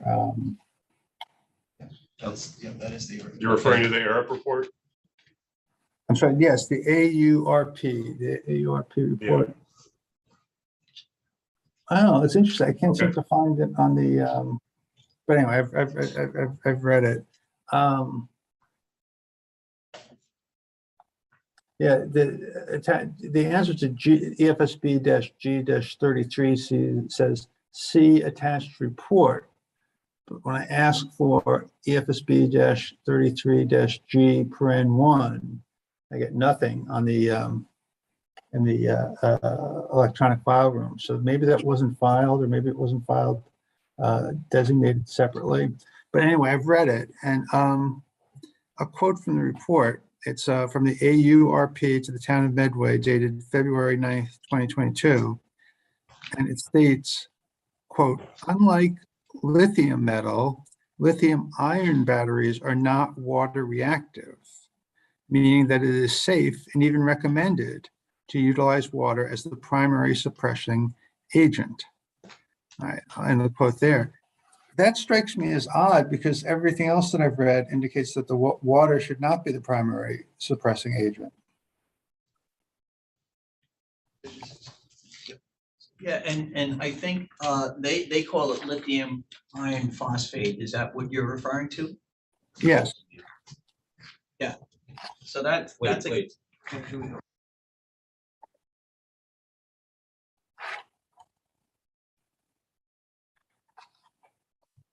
Necessarily mean that it's correct.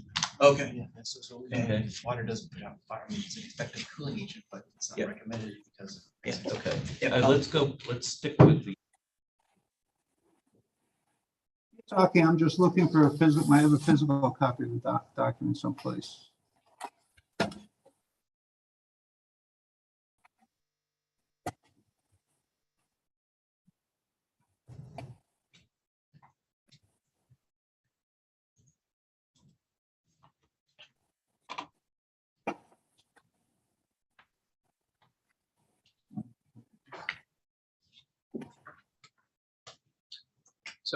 So Mr. Shea, we ready? Yeah. Mr. Shea, Yes, sir. the report talks about using water at a lithium ion battery fire. What they're trying to get across is that lithium metal battery fires are water reactive. The Okay. lithium ion, if you were to use water, are not water reactive. So there's a lot of people who are thinking that when they hear lithium ion, and this is specifically in the fire service, they're thinking of their chemistry that hazardous materials called IUM fires, lithium, titanium, magnesium, where when we used water on these, they would react and actually intensify the fire. So they wanted to distinguish the difference between a lithium metal fire versus a lithium ion salt that we're going to be using in this particular. But water in this situation is really not recommended to be used at a fire like this unless the incident commander deems it possible. And if they did want to use water, it could be used safely where they won't have to worry about that reaction if they needed it. So some, if I understand you right, some materials, if you use water, it just to put them out, it just makes the fire worse. That's correct. That's correct. And lithium metal is one of those materials. Yes, they're called reactive metals. But a lithium ion battery is not water reactive. That is correct. So water can be used, but it's not usually, I think it's considered to be not the best way of putting out such a fire. That is correct. Okay, that's helpful. Thank you. I'm going to now refer to the. I just want. Yes. No, go. The reference that you made in the AURP report regarding water applications was in relation to fire sprinkler systems for indoor battery installs. And in that case, if the building is occupiable, you would be dealing with human life issues, which would be a better application for a heavy use of water to protect human life in an occupied building if a battery were to be installed inside. However, ours are all external and within containers that are not occupiable. I'd like to go on the record and agree with that statement. That's very helpful. Thank you. I appreciate that. Okay.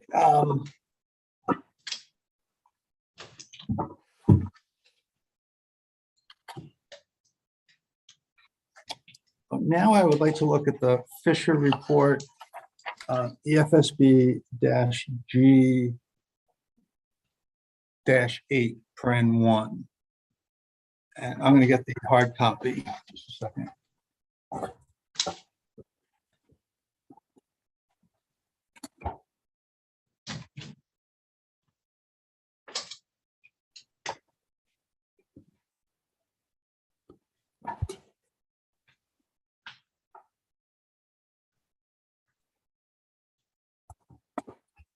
Now, in the Fisher report, there are lots of references to standards promulgated by UL and NFPA.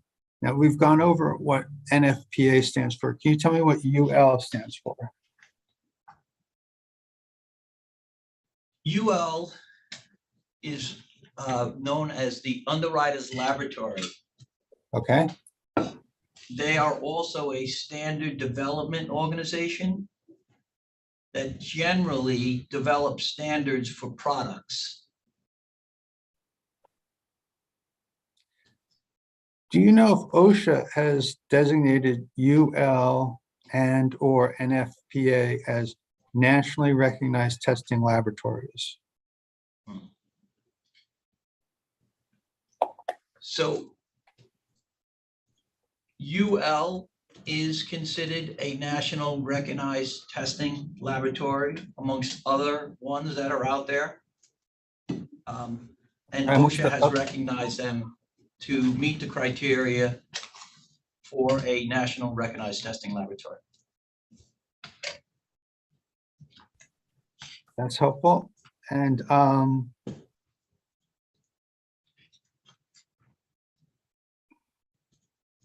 is it usual in the industry, and I'm talking about, let's say, the fire suppression industry, the fire suppression world, to rely upon UL and NFPA standards? In the fire industry, they are heavily relied on for fire protection and also product safety.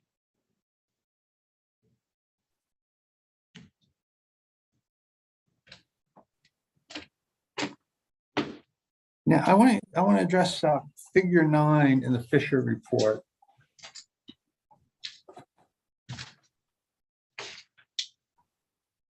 Find it.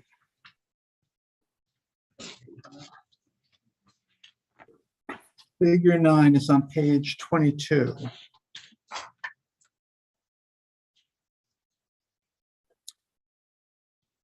And you can see, now, is there any way, Mr. Kaplan, is there any way we could share figure 9 from the Fisher report, the graph that's on the page with the audience?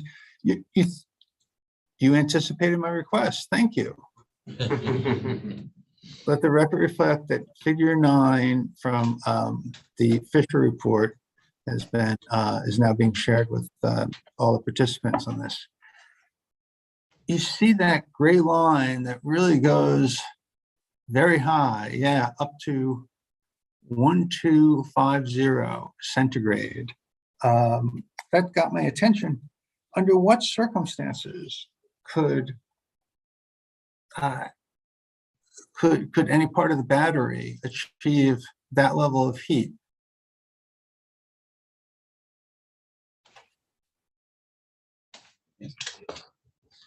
So that is a forced failure of a cell, and the heat that's generated from that forced failure was measured.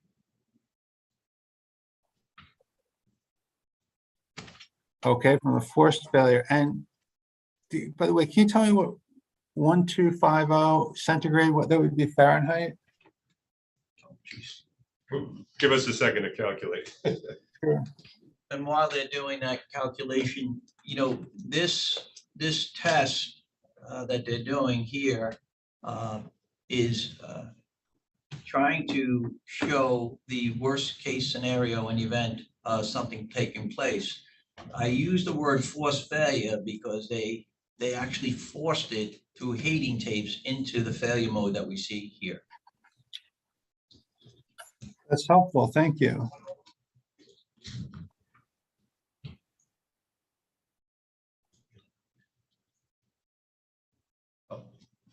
Would you like the conversion to Fahrenheit? Oh, yes. Tell me what 1250 Celsius is in Fahrenheit. 2,282 degrees Fahrenheit. 2,282 degrees Fahrenheit. Okay. And that was through a forced failure of the system. Is that correct? Correct. Now, the Fisher report on page 17 states that to trigger the thermal event, and I think this is the forced failure that the lieutenant was referring to, the film heaters delivered heating at a rate of 5 degrees Celsius, 9 degrees Fahrenheit. Can you explain exactly what that means by the film heaters delivered heating at that rate? Yeah, so this is the methodology that's used in order to try to simulate a overcharge. And they use the heating tapes on the exterior of the cell to degrade the cell and force it into what they call a thermal runaway event. And tell me what it means that the rate is 5 degrees Celsius, 9 degrees Fahrenheit. Does that mean the heat increases every minute by 5 degrees, or how does this work? That's correct. They slowly increase the temperature to try to simulate that overcharge. So all the heat is not generated all at one time. That's helpful. Now, the Fisher report references both the thermal management system and the battery management system. Could you explain in layman terms how these systems work and the distinction between the two of them? Sure, this is Jason Yedinak. So if you turn to page 8 of the Fisher report, right, that's where it describes the battery management system.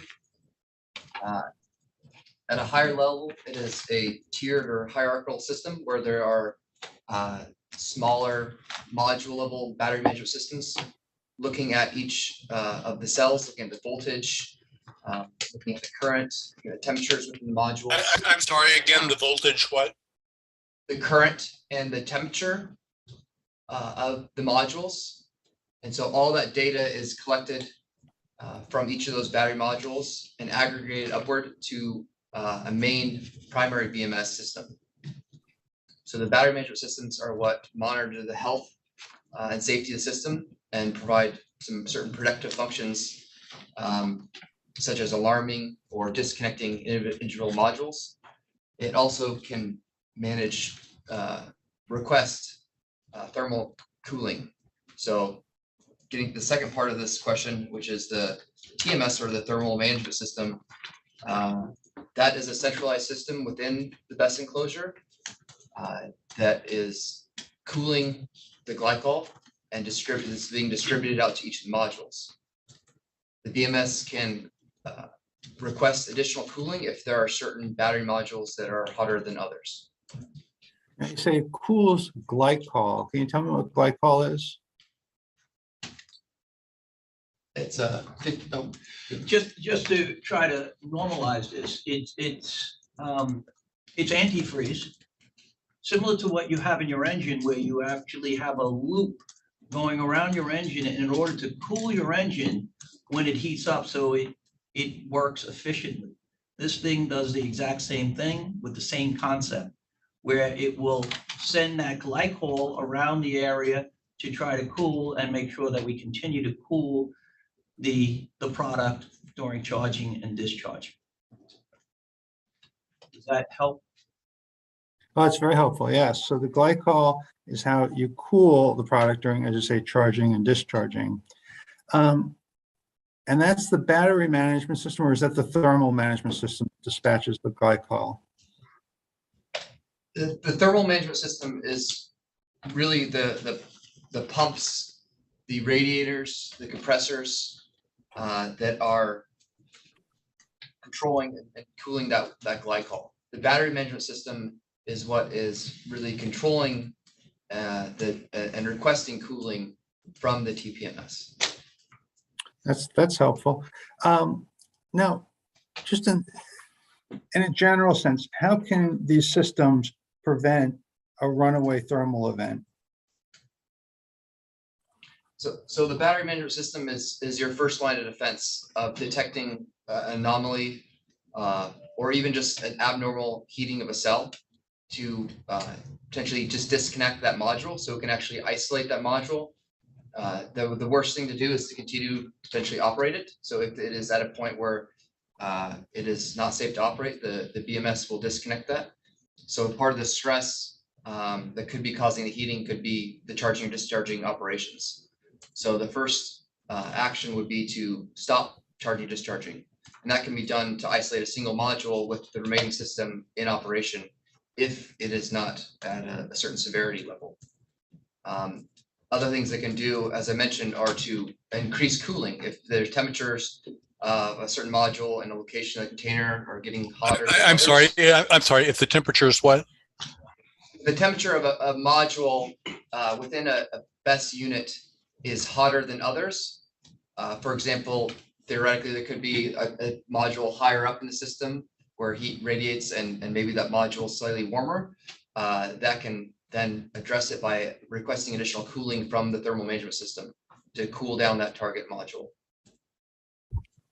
I'll say that previous generation systems have been air cooled, where there's just cool air blasted down a cold aisle going to all the battery modules.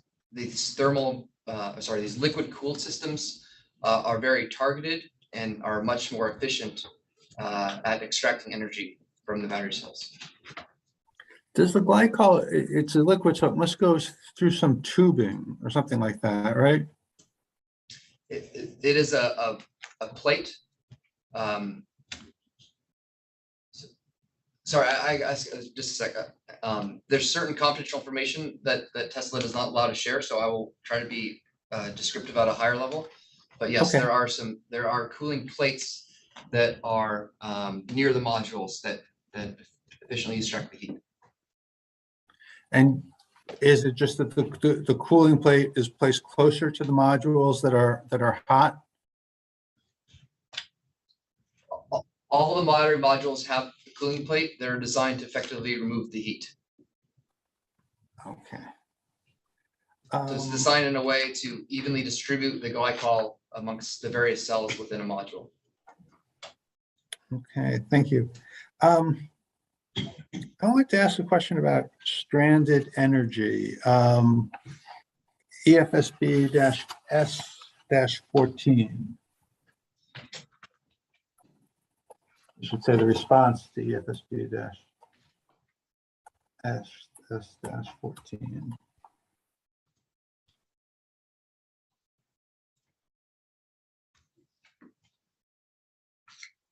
Okay, the response to EFSB S-14, the question is, would the company or a contractor hired by the company release stranded energy from a battery enclosure following an incident?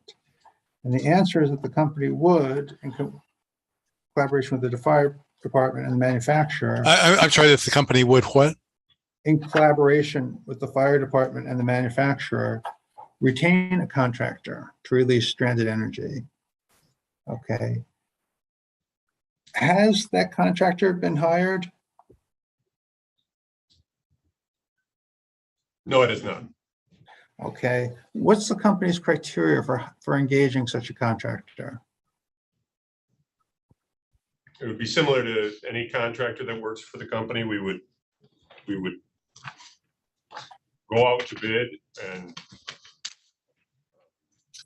ask qualified contractors to respond to a bid to perform that service for the company. And is part of the qualification the location of the contractor? That is, the contractor has to be in some, it would seem to me the contractor would have to be in some kind of driving distance to the facility.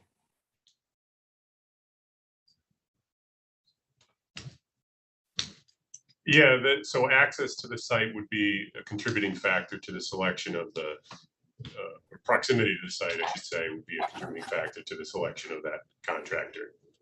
Obviously, if they need to perform the service, they need to be able to get there in a reasonable amount of time. Okay. And based on your experience, are such contractors generally available? I mean, in the sense that like a plumber or an electrician is available. Yes. Similar to a high voltage contractor that are available in Massachusetts and in the region. Okay, thank you. I wanted to ask you about flammable gases. This doesn't relate to a particular, well, it does relate to the Fisher report, but I think it was mentioned yesterday that the department conducted a previous battery storage case referred to as Oak Bluffs. It's D.P.U 18-155. Now, in Oak Bluffs, the flammable gases that might escape during a thermal event are vented through exhaust fans. And Oak Bluffs was not as big a facility, anywhere near as big a facility as this one. But in the present facility, Medway Grid, flammable gases are ignited, and that's in the Fisher report at page 10. Can you tell me, what are the advantages of igniting flammable gases rather than venting them?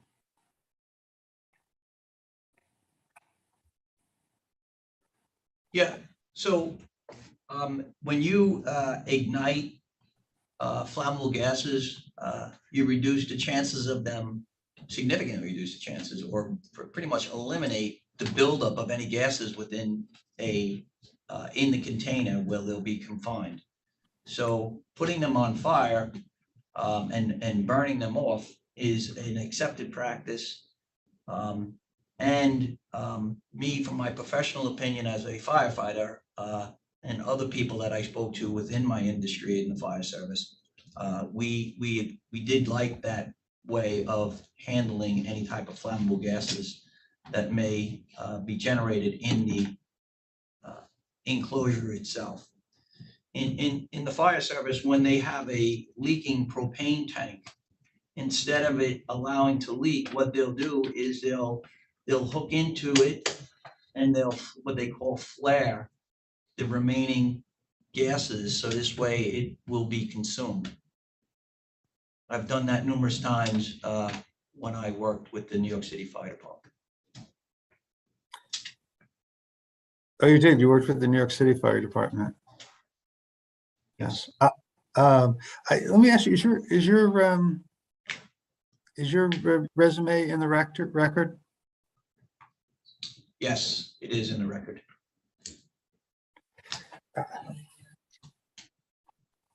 Okay, thank you. It's attached to Lieutenant Rogers' pre-filed testimony. Oh, thank you. I appreciate that. Yeah, it's just go off the record. I had a relative that was at the New York City Fire Department, and but I'll mention that later, maybe off the record or something. But we'll go. That's just personal. Let's go back on the record. There's an analysis in the analysis to section 69J1/4 petition at 42 says, quote, the operator can remotely initiate any emergency sequence. So I got the impression that the BES was largely self-regulating, but that sentence indicates that there'll be an operator for the BES. Can you tell me which way that is? Is there an operator? Could you please provide the section? Yes, it's let's see, it's the analysis to section 69J1/4 at 42.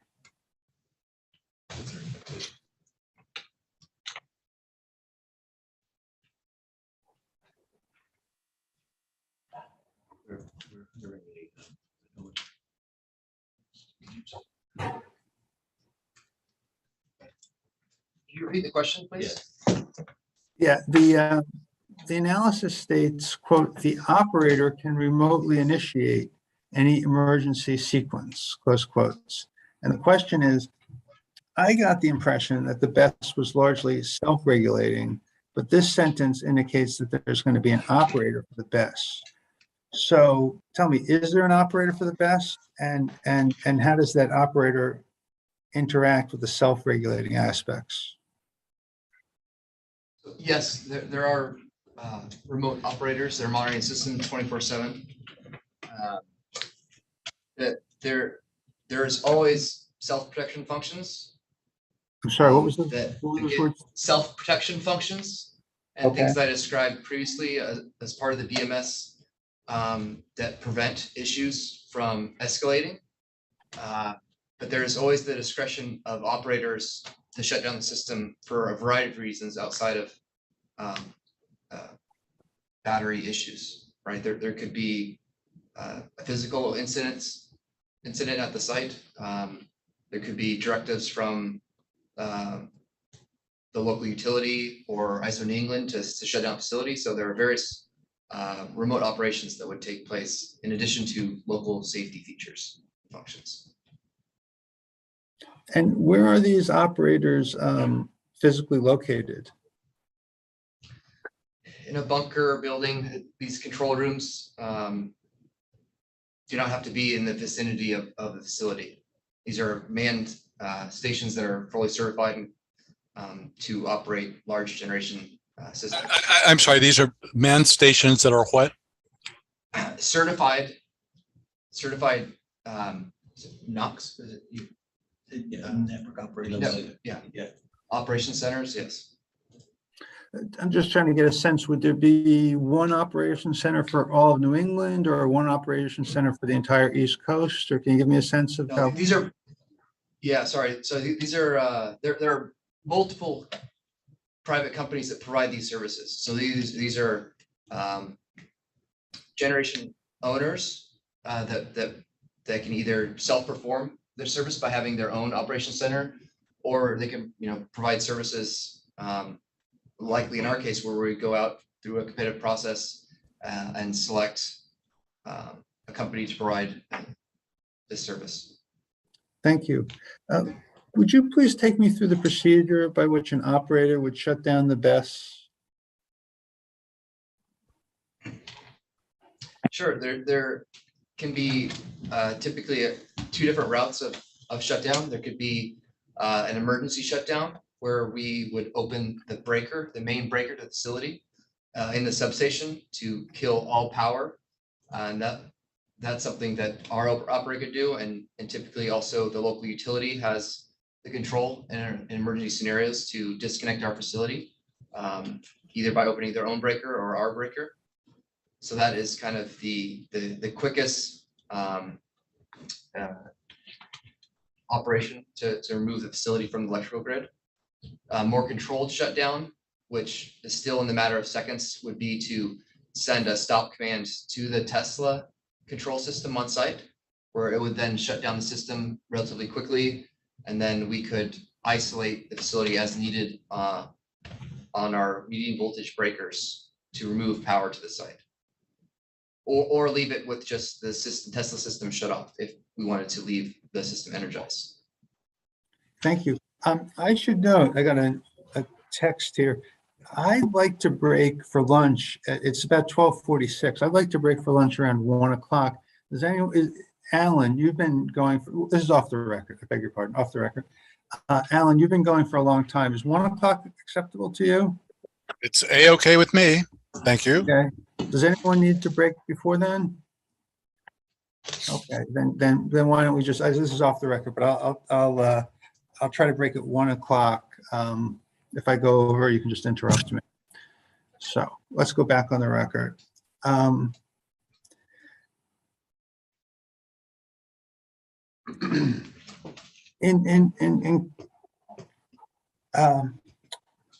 Working on this system, did the company consult with the Massachusetts Department of Fire Service or the Massachusetts Fire Marshal?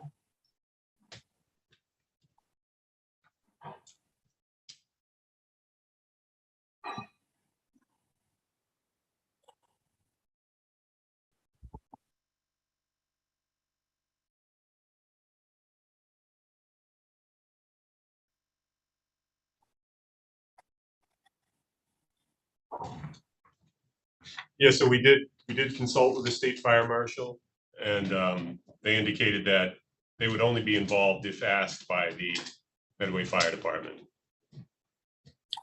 Okay, thank you. Is that any, do you know if that's anywhere in the record in any of the testimony? No, we haven't provided that in writing. We don't have anything in writing from the state fire marshal. It was a conversation. Okay, well, that's fine, as long as you did consult with them. So what are the advantages of consulting? My impression is that I got the impression you primarily consulted with the Medway Fire Department more than any other entity, just with respect to the issue of fire safety. That's correct. And what are the advantages of consulting with the Medway Fire Department, a local department, rather than a state department or some other entity? Well, so the Medway Fire Department would ultimately be the first responders for the facility. Okay. And they would have direct experience with the site and are going to eventually be trained on responding to the site. And the company has provided some training funds in the host community agreement. Isn't that the case? That's correct. We would provide annual training. That would be supplemented with a $15,000 training. I will call it a bonus, I suppose, for that work.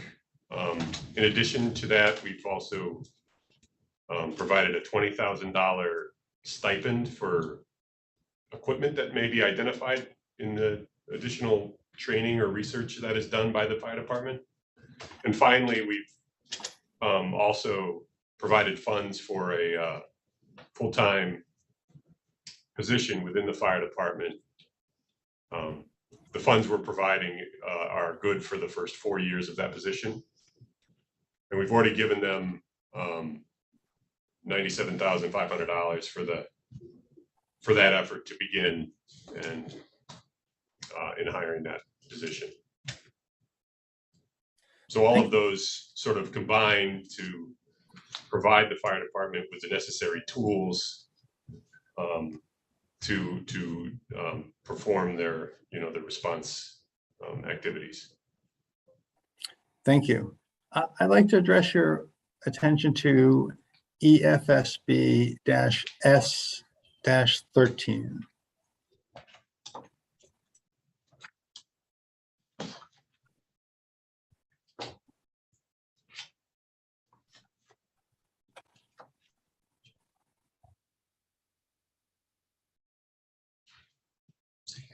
Oh, we're there. I'm sorry.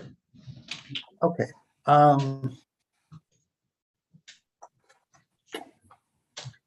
Yes, in response to a question about smoke and off-gas dispersion, the company stated that the testing of batteries pursuant to UL 9540A testing demonstrated that the Tesla Megapack 2 XL did not emit metals or gases beyond 20 feet downwind and 5 feet upwind. Okay, so does this mean, or I think it means, that the testing showed no smoke or emissions other than beyond 20 feet downwind and 5 feet upwind?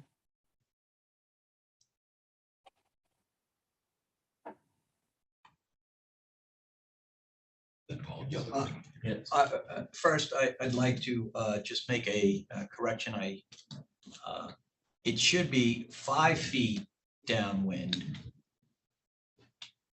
and 20 feet upwind.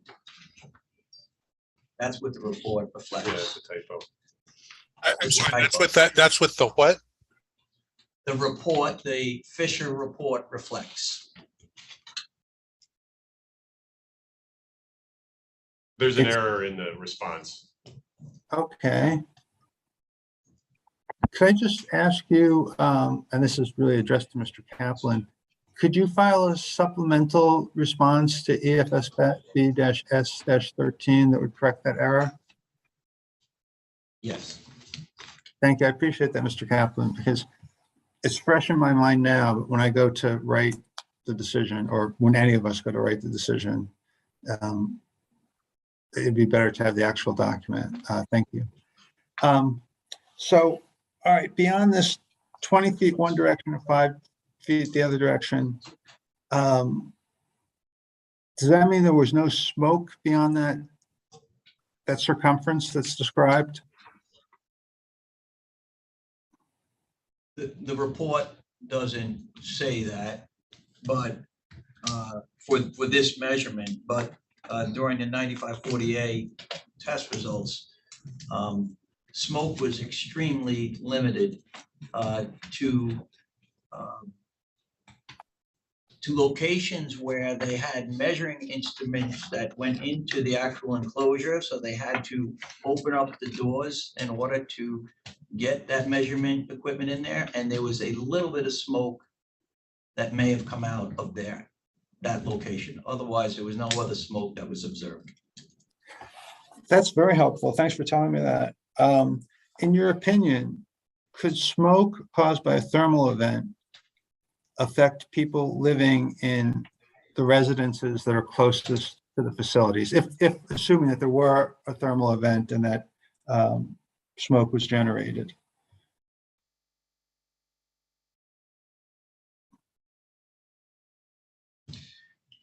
Yeah, so this,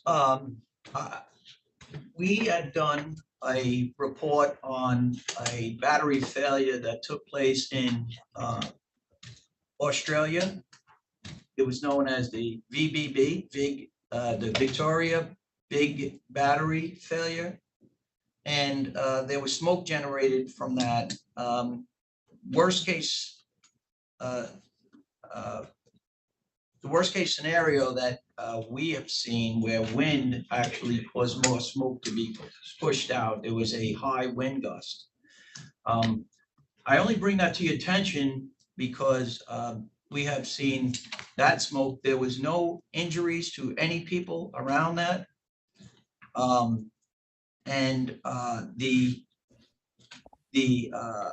That system that did go on fire in that location was designed to go on fire as opposed to this one. So it's kind of not equal. This system here does not really go on fire as the testing results in the Fisher report reflect. Can you mute me? I can hear you. Thank you. It's very helpful.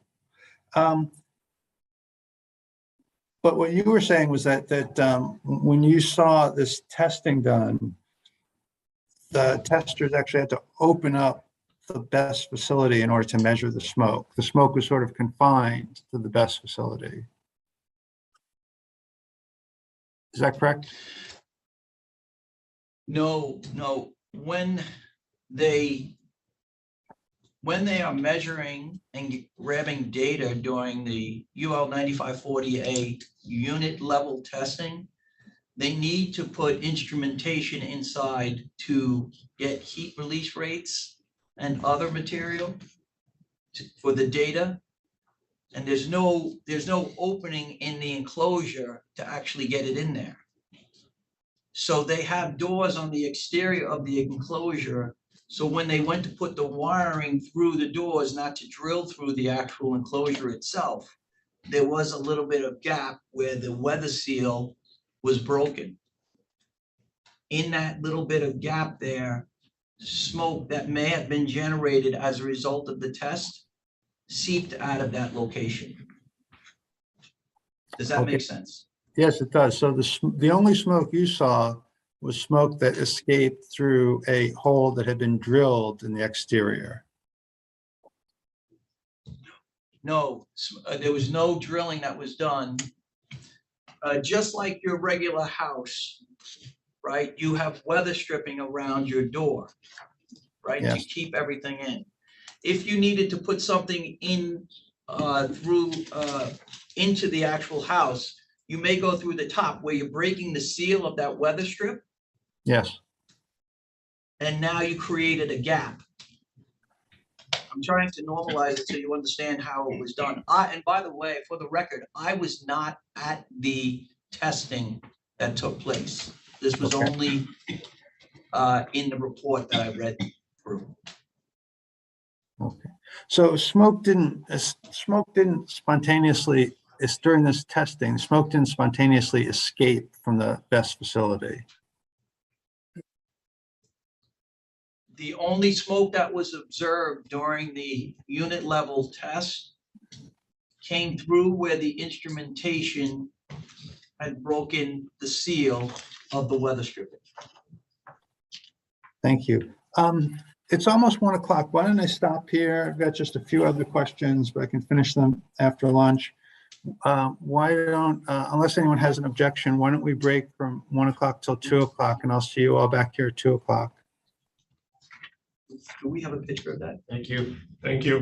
I think Thank we- you. I will see you all back. Thank you for coming, and I'll see you all back here at 2 o'clock.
it's 2:00. Who are we missing?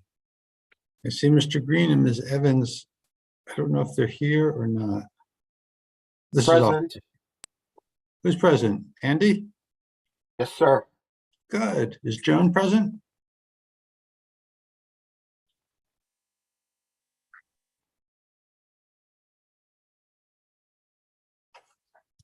We'll give Joan another minute to find.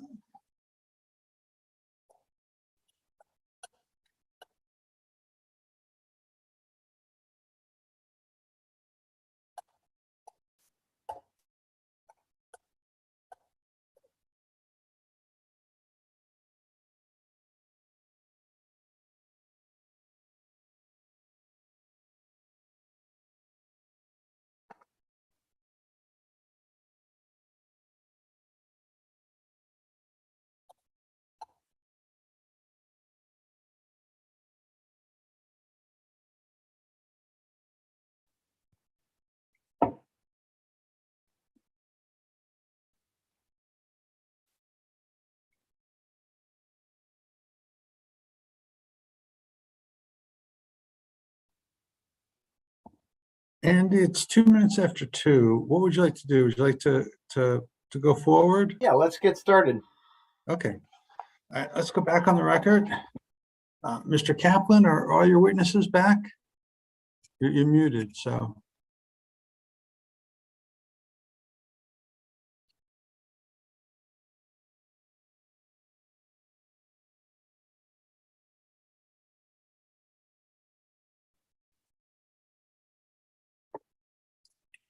And we're off the record, Alan. Andy Kaplan, are your witnesses back?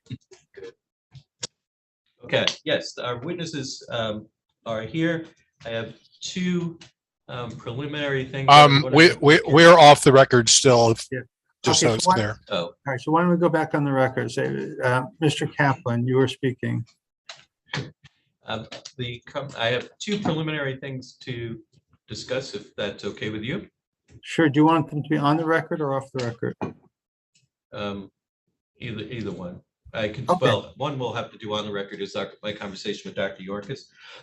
But the other question I have is, you had ended the questioning right before lunch, and you had some questions about what the testing looks like. There are pictures in the record on that, and I didn't know if you wanted us to show you that. Pictures of the record. That would be the pictures of the testing. I mean, I know there are graphs and figures in the Fisher report. Are there other pictures? Yes. Are there pictures? Yes. Okay, there are real pictures, so we can do that if you want.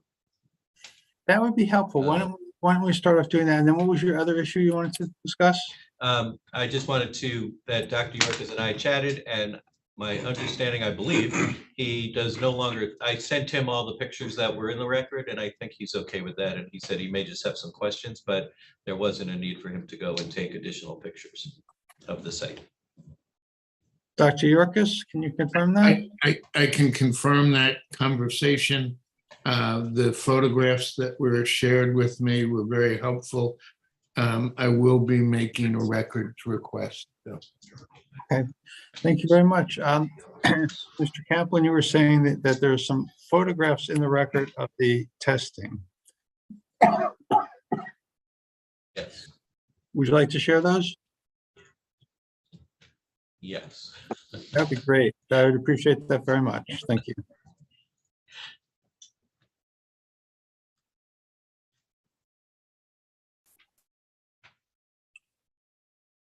Okay, so it's EFS.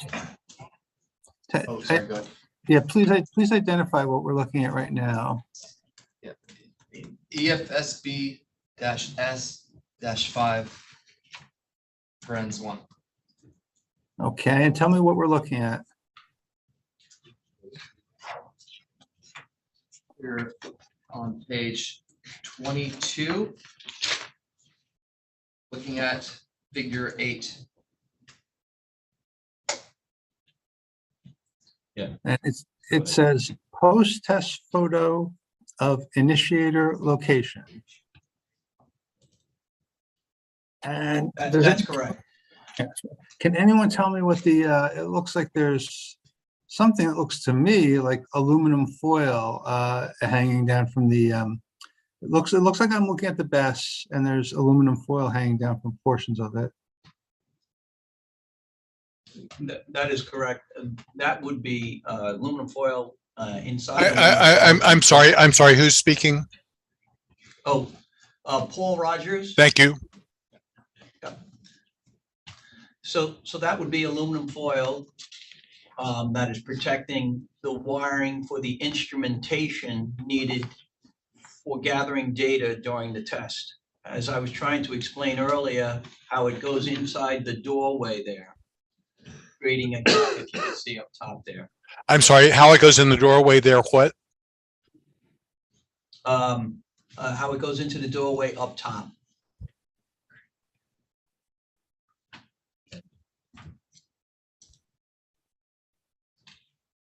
Okay, So and those, during the testing, the unit level testing, they were able to get cells to go into a thermal runaway, or what they call spread propagation, and smoke was emitted, and that smoke came through those locations where the instrumentation goes in. That was the only visible smoke that was seen during the unit level testing itself. I'll add that's the 9540A test done by the NRTL TUV. I'm sorry, done by, TUV. okay, and with that smoke, there was there was a circumference described of 5 feet downwind and 20 feet upwind.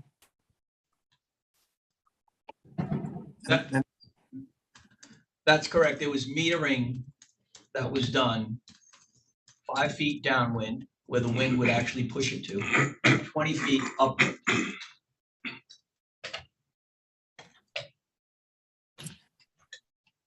And do you know if that was that the limit of the smoke? It didn't go any farther than those limits, those boundaries? No, those, this is Jason Yednak. Those were the locations of the sensors that did not detect any smoke, or did not detect any of the 27 particles that were tested for. Okay, thank you.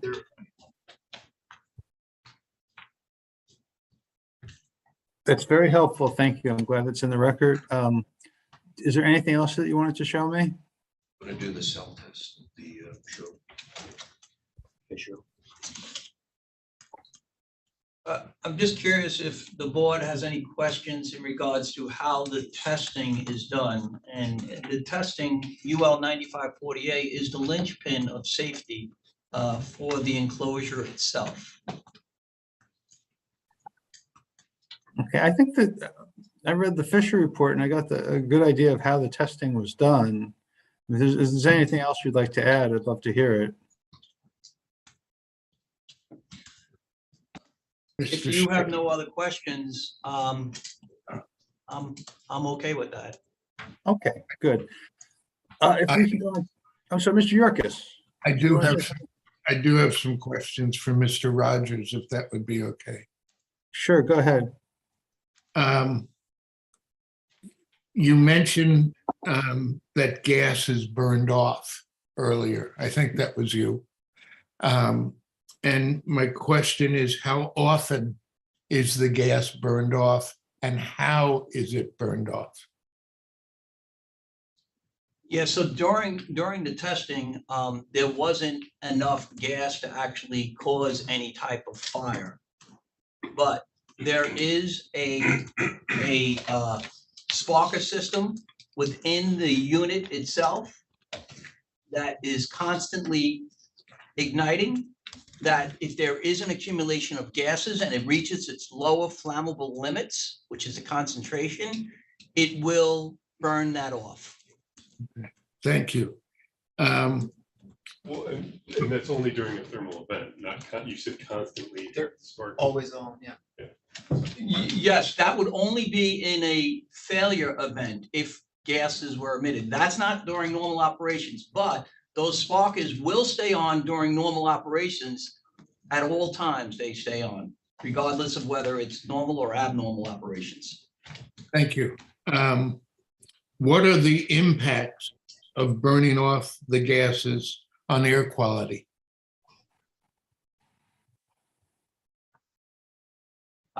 Okay, this is going to be AJ Jablanowski, Epsilon Associates, speaking from an air quality perspective. It's not a exact technical term, but I'm going to use the term trivial because the gases that we're looking at here are not going to have any measurable impacts. Thank you. Is there a built-in redundancy regarding fire detection within each unit?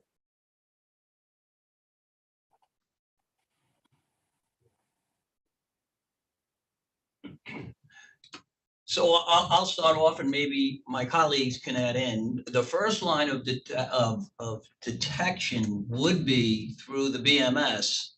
It really is there to prevent it from taking place. But if something was there, they would get a signal that there is a overheating taking place within the actual system itself. And then from that location, if there was that gas that was generated and it reaches that concentration to get to a lower flammable limit, it will start to burn off by the sparker systems that are constantly on. If there is a fire that's generated as a result of the gases burning off, the thermal imaging cameras outside of the actual enclosure would identify that and send the signal to the fire department. Thank you. After your earlier presentation today, I went to Google and found an article that you were quoted in regarding the Victorian Big Battery fire. And I have three questions as a result of that. Do you know what was learned from that event? And are the Tesla megapacks that are proposed for Medway grid, have they changed as a result of that fire? Yeah, that's a great question. I'll start off by saying that the system that is going into Medway is going to be a totally different system than what we saw take place in Victoria Big Battery. The chemistries are different. That would be a NMC versus an LFP. And that system, the NMC, we'll refer to that as the Megapack 1, just for reference purposes. That system was actually made to consume itself completely. And that's what took place in the Victoria Big Battery report, where it actually consumed itself exactly like designed. There was a heavy wind that day, and that wind blew intensified the fire and blew it across the top of the adjoining Megapack system that was there. And there were plastic louvers that were on top of it that actually melted. That melting plastic went into the actual enclosure and caused a second one to go on fire. That has all been rectified. On the Megapack 1, the Megapack 2, the design is already in there where they do not have plastic louvering. But that is now being retrofitted around the world where this Megapack 1 would be. Those plastic louvers are being removed, and new metal, non-combustible louvers are going to be put in. We also learned that the use of water had no real effect on cooling at all as a result of the installation. And that is pretty blaring in the report because there was a lot of water used, but it was a futile effort to try to actually think that you were putting this out. So I'll go in and talk about the UL 9540A results for Megapack 2, which is the one that's going in there. The Megapack 2 tested in the same criteria as the Megapack 1, using a different chemistry. The spread of fire is not taking place during that testing. The spread of heat, or what they call propagation from cell to cell, is limited at best. And we did not observe any fire during the unit level testing of that 9540A testing results. Thank you. Did UL change their, did UL change?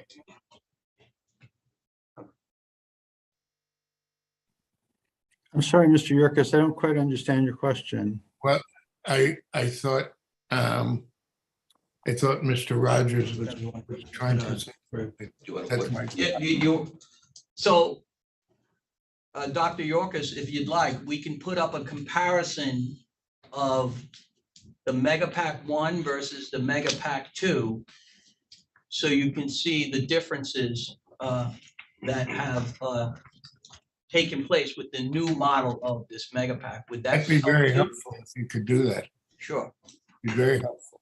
So what we're about to put up there is in the back of the Fisher report. It is a comparison. Exhibit G 8, Friends 1. Okay, I have that. Exhibit G8, Prince 1. We're looking at the Appendix A. This is, okay, this is Megapack 1 versus Megapack 2. So I'll go down the list, starting off with, they're both components and they are both certified and listed. They're listed to UL 9540 and the IEC 62933-5-2. So these are listings to show that the product had gone through certain type of testing to make sure that it is compliant. It's what described in NFPA 855 and the International Fire Code for a cabinet style installation. The next thing down is the UL 9540A unit test results. In the Megapack 1, which is on your left-hand side if you're looking at your screen, it talks about how the cells were internally heated and led to cascading runaway of all the cells in the actual enclosure itself. If we look on the right side, it said the internal heating of the cells led to thermal runaway of only one additional cell. So that spread was not there, which shows that we have limited any type of spread of failure, heat, or fire. The next one down on the left-hand side talks about fire propagation. Propagation means spread. And it says the entire cabinet was consumed. And then when we get onto the other side, it says there was no fire propagation. No evidence of any sustained flaming was witnessed. Back on the other side again to the Megapack 1, flames observed outside the cabinets and exiting via the thermal rooftop on the top. On the right side, the Megapack 2, no flames were observed outside the cabinet. I'm going to go back and tell you again, this is the exact same test that they use for each model. Next one over, the heat flux recorded at a distance up to 20 to 30 feet from the cabinet, which is heat flux is the temperature. And then we look on the right side for the Megapack 2, there were no heat flux recorded at distances 20 to 30 feet from the temperature, from the cabinet. Both of them have a 6-inch spacing between them. The explosion hazards, including but not limited to observation of a deflagration and projectiles and flying debris. I'm sorry, and other- I'm sorry, excuse me, including but not limited to observation of a, deflagration, thank you. projectiles, comma, flying debris, comma, detonations, comma, or other explosive charges of gas were not observed. So there was no explosion taking place. And continue to go down, no fire propagation to adjacent cabinets at 8 feet spacing in the front of the cabinet. So the from front to front goes 8 feet. During the testing, there was no propagation or spread to the cabinet that was going front to front 8 feet away. We go down and they both integral fire suppression, not required to stop cabinet to cabinet fire spread. Continuing to go down, manual fire suppression hose line, not required to stop cabinet to cabinet fire spread. And then the last one there on the Megapack 1 versus the Megapack 2, no free flowing liquid runoff was observed after the test. Thank you. That's really very helpful. One of the things, and I'm sorry I didn't understand, and I know you explained this, that there was no smoke observed from the test that you showed earlier. But I thought, probably mistakenly, that there was a vent system within a Tesla unit. And so I'm surprised that there wasn't smoke being exhausted from that vent system. I could explain that. Thank you. So Tesla has deflagration panels, and those deflagration panels will only open if there is a small amount of pressure pushed out on them. That small amount of pressure is the ignition of the actual gases. Then the smoke would come out. If there is not enough concentration of gas in there, we will not get a fire. Those deflagration panels will not open. Thank you very much. This is Jason Yednak. Paul, I'll add to that. The main structure is IP66. It's fully sealed. So it's the roof portion is separated from the fully sealed lower portion that houses the batteries. So all the tubes and piping that are going up to those fans and radiators are all sealed so that the battery enclosure does not have any normal venting or holes besides these overpressure vents. Thank you for explaining that. And I would say to Mr. Rogers, thank you for your service in the New York City Fire Department. Thank you, Mr. Yorkis. Hey, Dr. Yorkis, are you finished with your questions on the subject?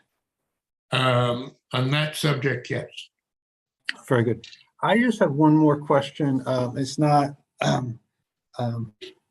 directly related to what we've been discussing, but I'd ask you to look at the response to EFSB-S-18.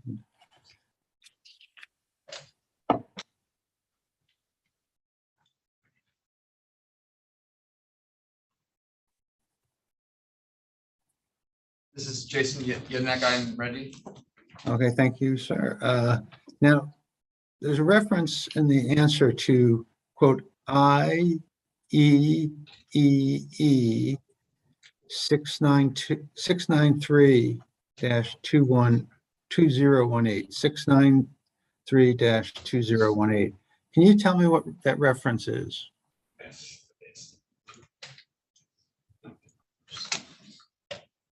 Sorry, 1 second, please. Flip to the wrong one, so we'll just. Don't worry, no rush. Okay, I'm ready. Yes, there's a reference there to IEEE 693-2018. I wonder if you could tell me what those that alphanumeric entity means.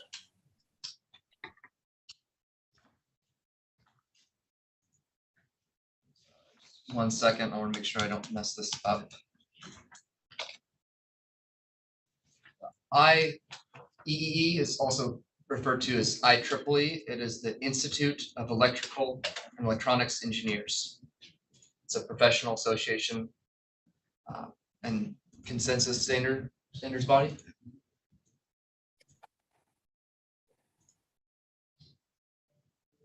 It's a consensus standard body, okay? And when it says 693-2018, what does that mean? I will pull up the specific standard, but at a high level, this is seismic design requirements for products and structures. I'm sorry, for what? Products and structures. Thank you. It's, I can read the name here. It is recommended practice for seismic design of substations. But in practical use, it extends to other electrical equipment. Thank you. Now, I'm going to ask you questions about IEEE, like I did about Underwriters Laboratories, UL, and is that, my understanding is this is a, as you say, a professional body. It's not a governmental body. Is that correct? Correct. And are you aware of any state or federal agencies that adopt IEEE standards?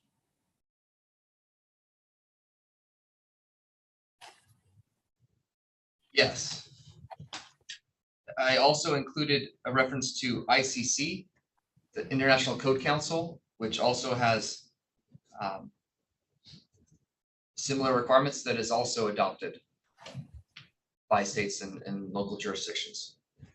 Okay, tell me about ICC. The reference is ICC-ES. What does that stand for?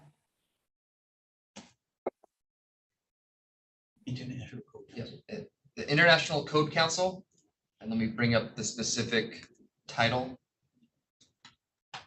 It's also a seismic design requirements.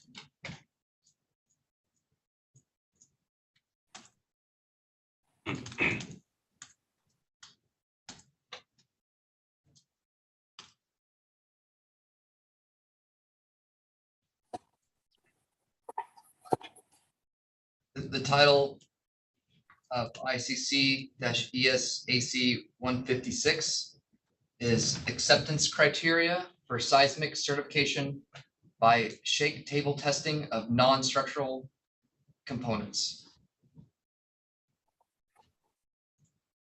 Okay, now I was talking earlier and asking questions about the National Fire Protection Association and UL.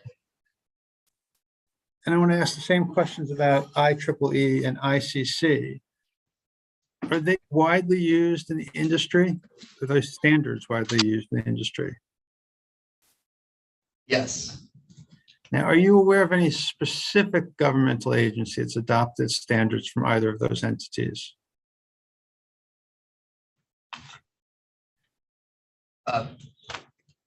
Public utilities are government agencies, and I've worked with a number across the country that adapt and require many IEEE and ICC standards. Okay, so it's the public utilities, which in Massachusetts, the public utilities are privately owned. It's not the case everywhere. Are there, other than privately owned public utilities, are there publicly owned public utilities that adopt these standards?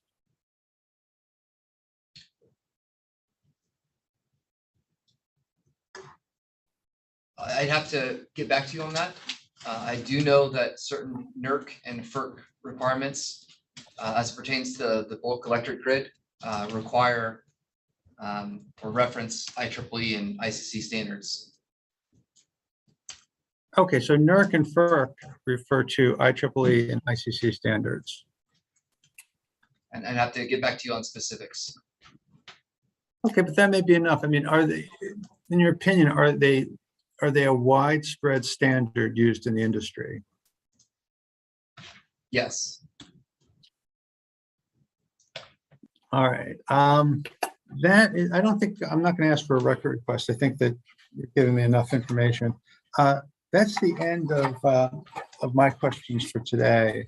I'll ask Mr. Wong if he has further questions.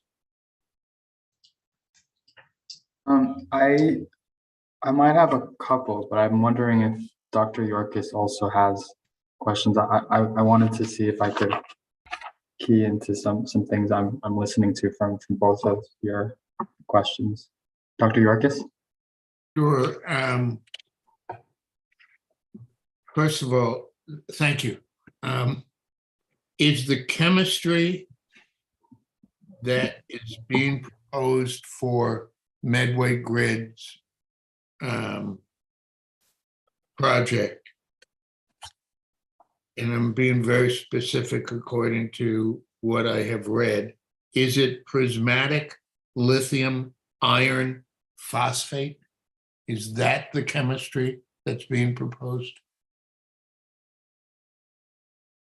Yes, lithium iron phosphate refers to the chemistry of the cathode. Prismatic refers to the type of cell structure. So it's and if you could please confirm this, it's my understanding that what you just explained in response to my question is the latest, most current version of the Megapack. Am I correct about that? Correct. The Megapack 2 and Megapack 2 XL, 2XL being what we are using for this project, include prismatic LFP cells. Okay, thank you. And earlier it was mentioned that the with respect to the emergency response plan, that the final version would be completed at some endpoint. And what my question is there any plan to test, if you will, an emergency response plan prior to if it's approved, prior to the system going online? Yeah, this is Justin speaking.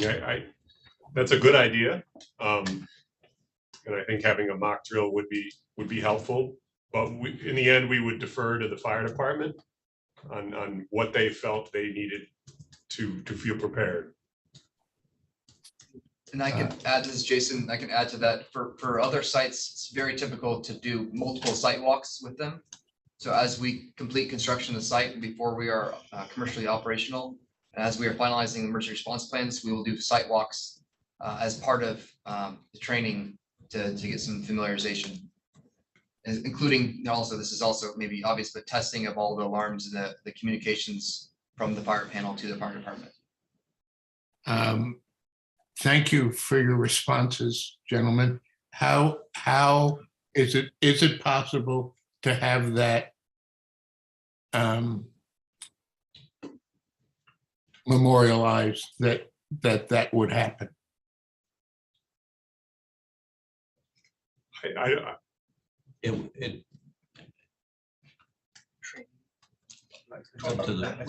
really is. I mean, it's really up. Sorry, it's up to the fire department, and we have memorialized our that we would develop this ERP. You know, I hesitate to commit fully because I don't know exactly if the fire department would want to do that. The reason for my question is that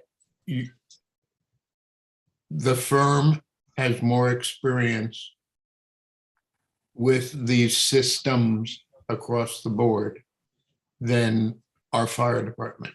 And that is not a criticism of the fire department, it's an observation.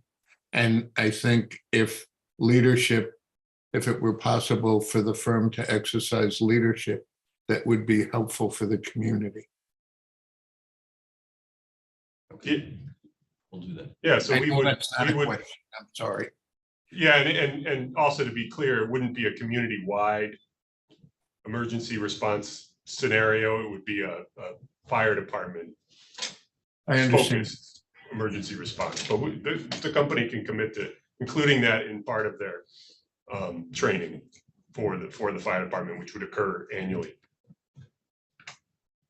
Okay, thank you very much. I do have other questions, but they may not be, they're not fire department or fire suppression or battery questions. There are other kinds of questions. I don't know, Mr. Wang, what you would like to do. Dr. Yorkis, when you mean other questions, do they pertain to safety still? Yes. Then I'd suggest that you can finish all those questions. Okay. One of the things that I am concerned about, and I do have a question, so let me introduce my question, please. One of the things I'm concerned about is we have, if this project is approved, we will have large complex of multiple energy resources located in the town of Medway. And my question I had asked,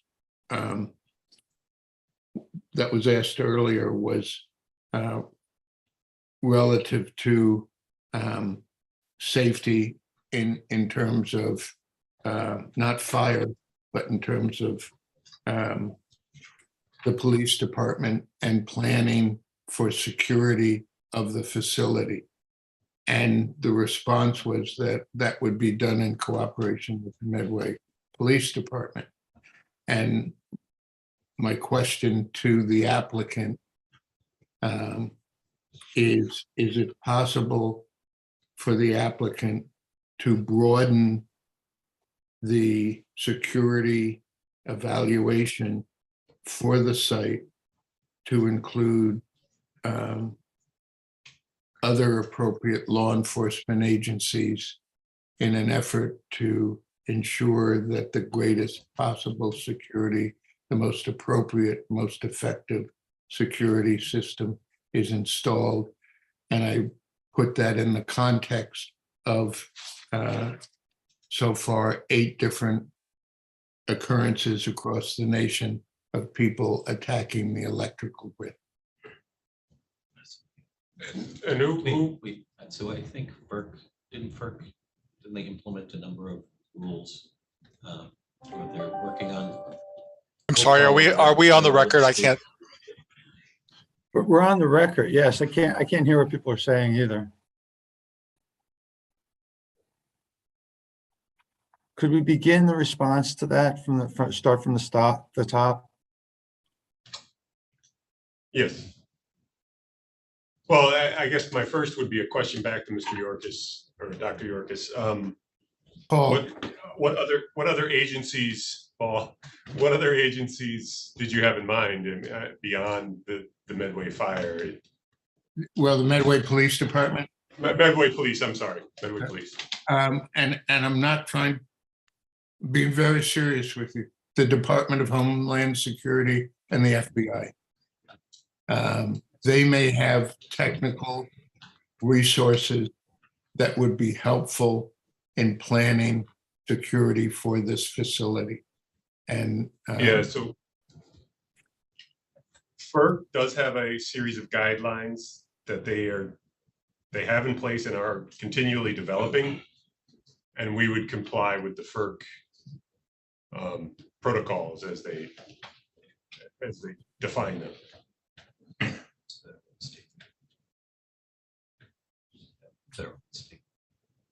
And that's a federal and state organization, government.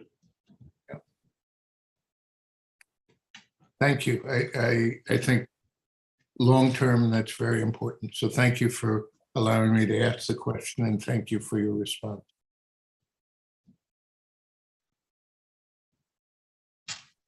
Mr. Yorkis, do you have further questions on the subject of safety?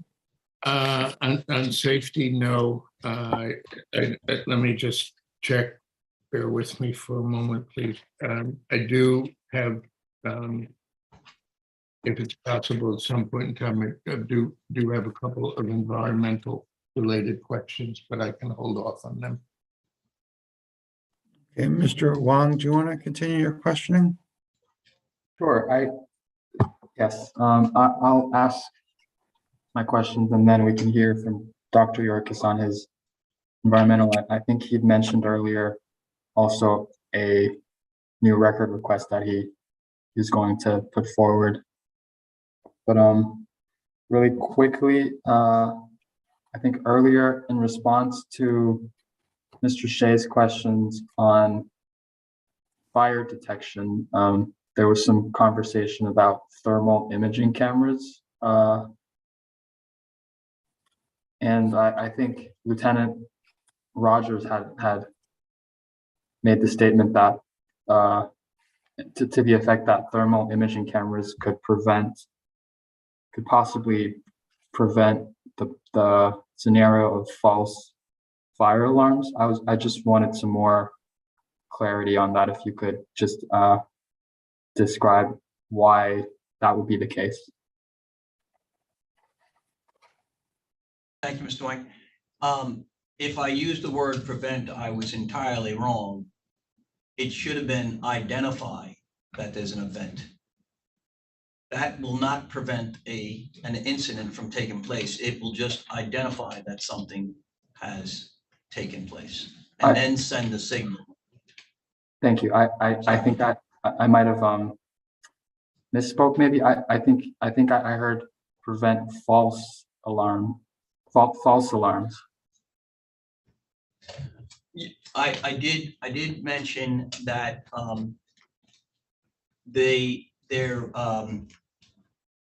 when you have an alarm system inside the cabinet, you may have unnecessary false alarms that will have the fire department running there unnecessarily. And this one here, unless there's a fire, the fire department should not be showing up. Just 1 second, Wayne, if I could, just a moment, please.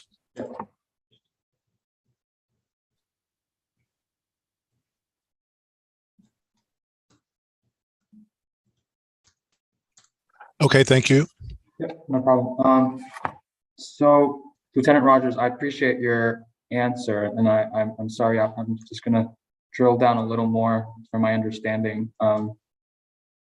The possible false alarms, false detection of a fire in a cabinet, is that because of the type of detection systems that will be in a cabinet? For example, is it because within a cabinet type of situation that was previously the standard, you'd have smoke alarms and such that might not be as accurate?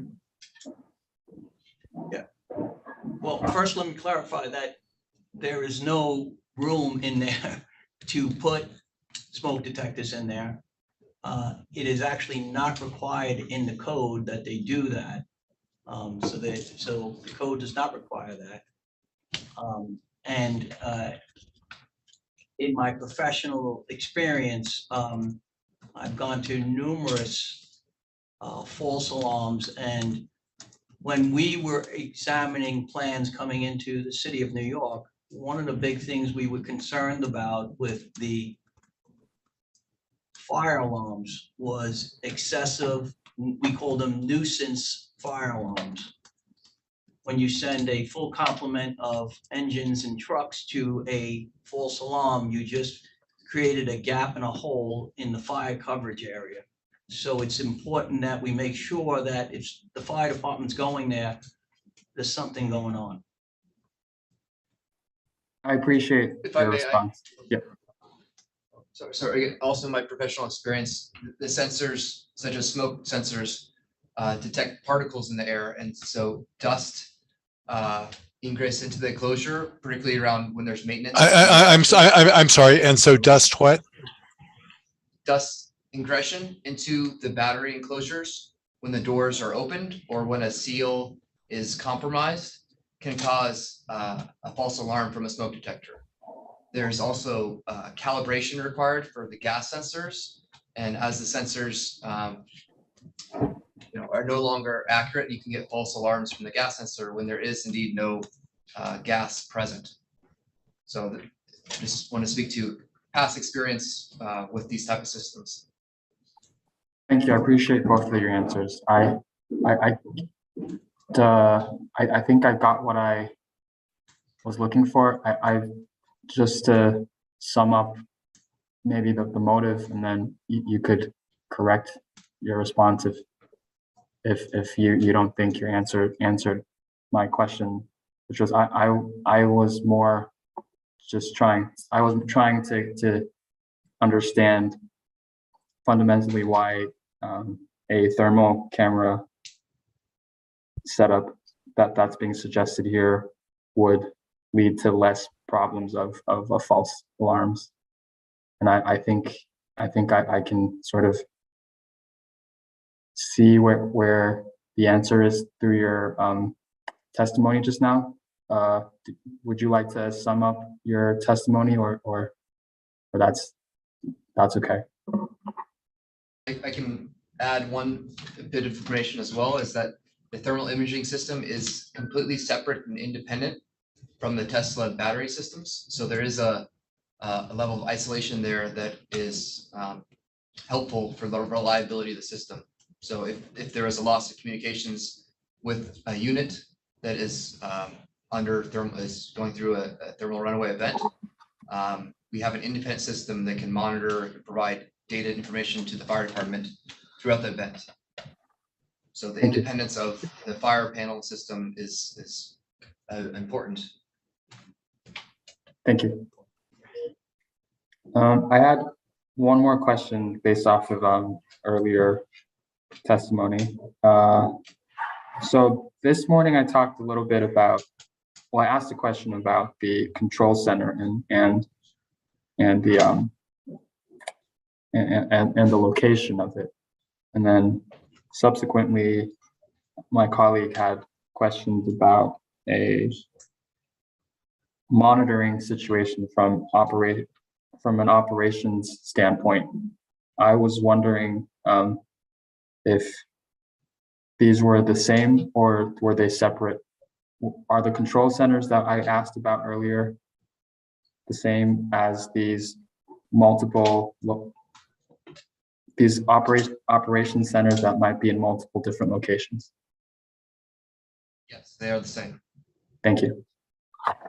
And finally, on safety, I think Dr. York has had some questions about the physical safety of such energy infrastructure, and you'd answered that you will comply with FERC requirements, and I appreciate that answer.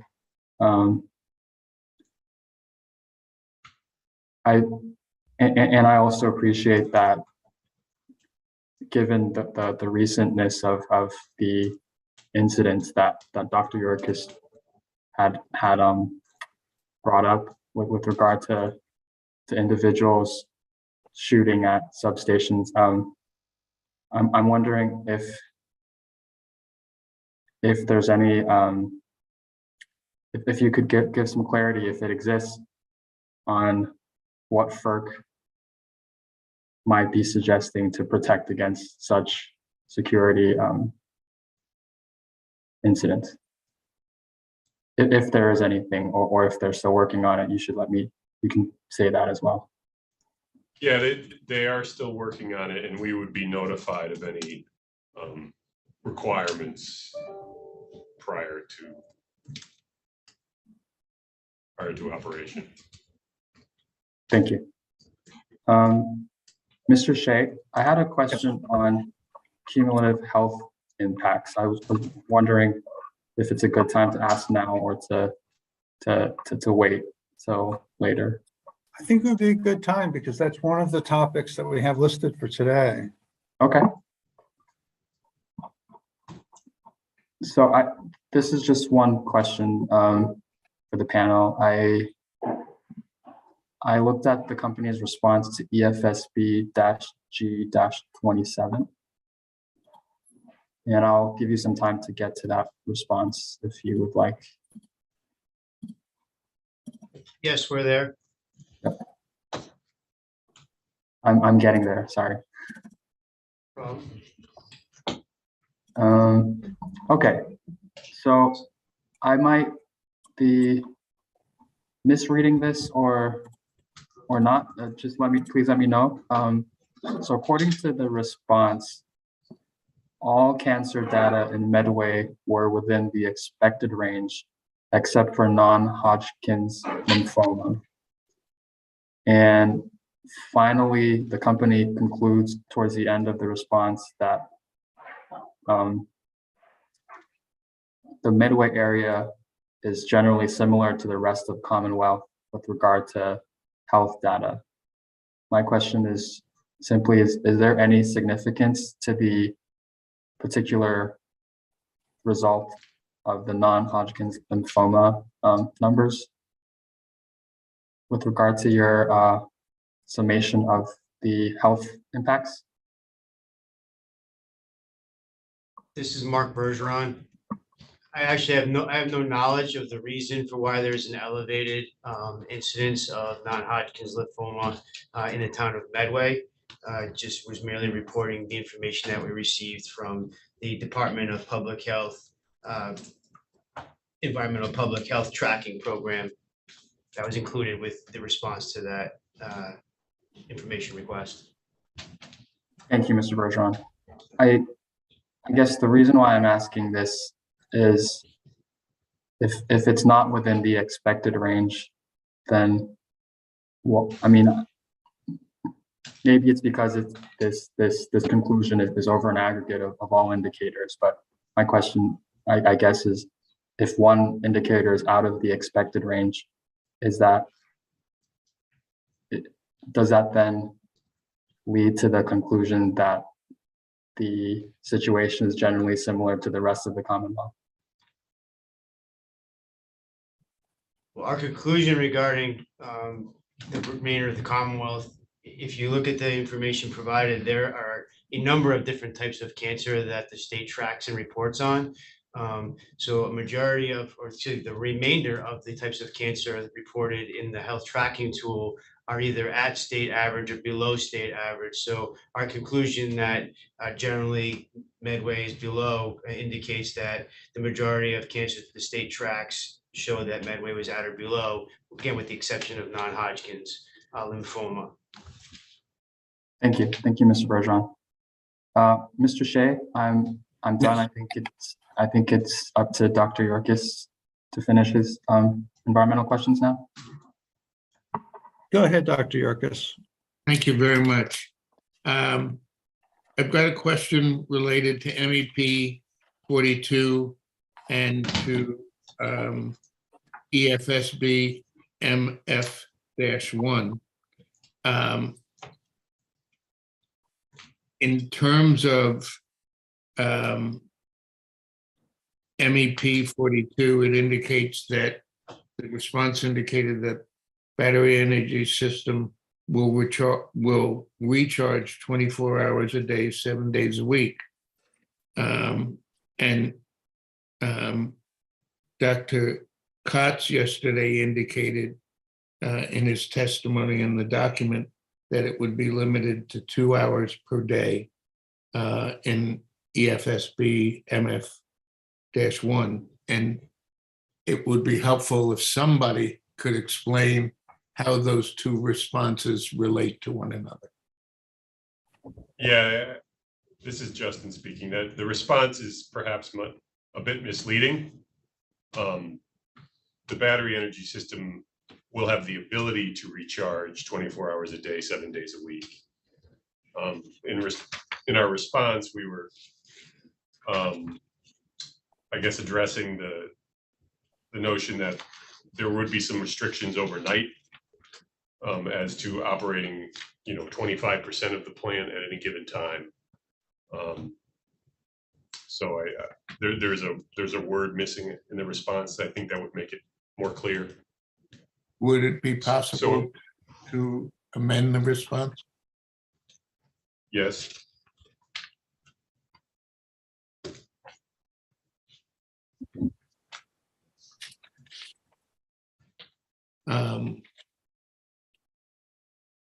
And then, thank you. My next question relates to the retention / detention pond. I now have, thanks to Attorney Kaplan, I now have a plan which shows where that is. My question, and I'm not sure who the best person is to respond to it. The possibility of contaminated water exists. And it appears that water is going to be directed to a retention pond, a detention pond, not a retention pond. And my question is, how do we ensure that any contaminated water that flows into the drainage system does not filter itself into the ground and does not contaminate the named tributary that is in close proximity to the site? Yeah, so this is Justin speaking. I want to begin with which we've, I guess, talked about a few times today, that, any water used on the site would be applied at the discretion of the fire department and only applied to adjacent containers. It would be basically just pure water running off of an event in that situation. But as you indicate, there is the potential, and that would be if they went against the recommendations and applied water directly to the fire. And we would have an environmental professional on contract and on call to be present at such an event. And if they noticed the responders creating a situation which may result in commingling of water and battery plastics and other things, they would work to identify that risk and pump out the stormwater system. And the stormwater system is a tiered system that begins with first deep well sumps, and then it eventually flows into that basin at the end. So we don't expect contaminated water at the site. I want to be clear on that, but we do have contingencies in place to immediately address a situation where there could be the potential for commingling of liquids, i.e. water and fire byproducts. Thank you. Do you have anything to add, Mark? I'm sorry. Mr. Yorkis, excuse me, this is Mark Bergeron, if I may. I'd like to walk you through a little bit about the stormwater management system in a little bit more detail. So the stormwater management system has been designed in compliance with all of the applicable stormwater standards in the state of Massachusetts. The particular, which include treatment from a water quality perspective, and they also have to infiltrate a certain amount of water back into the site. So the treatment train on the site that's proposed is infiltration drains, sub-drains, that would then lead to deep sump catch basins, which then would lead into underground infiltration galleys. and then eventually, if necessary, due to the volume of the storm event, into the dry detention basin. So in the event of an emergency, and like in the unlikely event that there's a thermal event and water needs to be applied to the adjacent cabinets, not to the fire directly, that would just function just as if that was a heavy storm through the system. I don't know if that helps provide some perspective on how the system picks up water. It does help. Is there a, I don't know, and I'm sorry, I'm not aware of this. I don't know if you have included a maintenance plan relative to the deep sumps to the whole system. And if that has been part of your filing, or if that gets filed in the future. This is Mark Bergeron. Yes, we have, the state of Massachusetts requires that your stormwater management plan that's approved includes an operations and maintenance plan, which would include regular cleaning of the deep sump catch basins. We have included this information in our SCIR, which is exhibit MG6. Section 4 does provide a quick summary, and the plan itself is included, I believe, as attachment I. Yes, attachment I. You can read the full stormwater report that outlines the operations and maintenance. Thank you very much.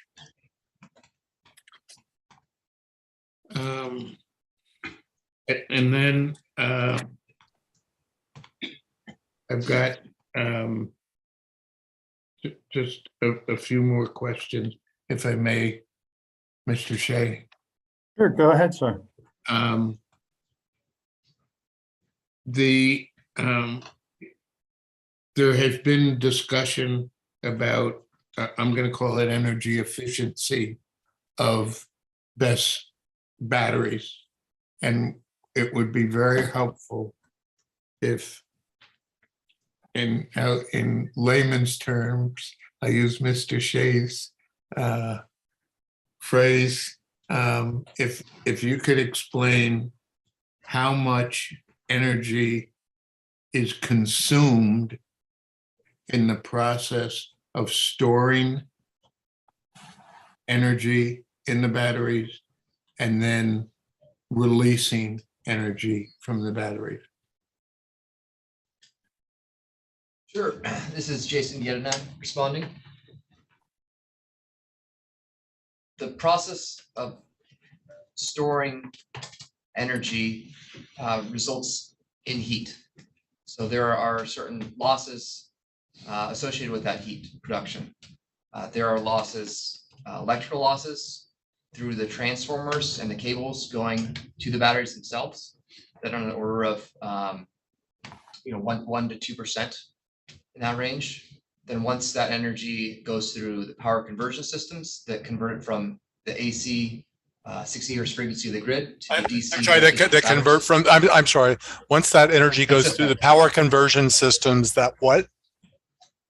That converts the AC alternating current 60 hertz frequency of the electrical grid to the DC voltage of the battery systems. That is another 2% of losses in heating for that conversion. And then the batteries themselves have produce heat when they're charging and discharging. And that is roughly mid-90s, 95% or so, or slightly lower. So in the mid to low 90s. So in total, you have roughly 10% losses from energy coming in to energy going out.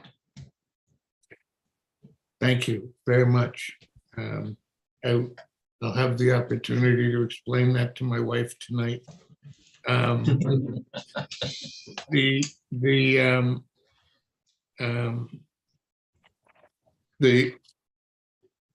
There are, well, one of the things, I don't know if this is the right time to make a record request, but to see if it would be possible for the applicant to provide a breakdown of the site in terms of the amount of wetlands on the site, the I'll say percent, let me say percent of wetlands on the site, the percent of wetlands in the buffer zone, the percent of the area in the 200-foot riparian zone, and the percent in the 25-foot no disturb zone, if that would be possible. This is Mark Bergeron, Mr. York. Just as clarification, are you asking about what exists on the site in general, the entire 10.5 acre site, or what portions of those features are within our project development area? That's a good question. And my response would be both. So a comparison could be made. Okay, well, I actually believe we've done that in the materials we've submitted, and if you'll permit me some time, I could organize and come back and provide you with that information. That's fine. I think Mr. Kaplan has my email address. If you want to just shoot it to me, that's Well, fine. I was, excuse me, sir, I was referring to today, if I could just, if you can move on to a few other questions, I could take that and I could organize that information, and then we could revisit this question if that's okay with you, Mr. Shea. That sounds fine. That's fine. Thank you. Thank you very If much. I'm not able to do that, if I'm not able to do that in a timely manner, I will take that in a record request, Thank you very much. but I think I can accomplish that.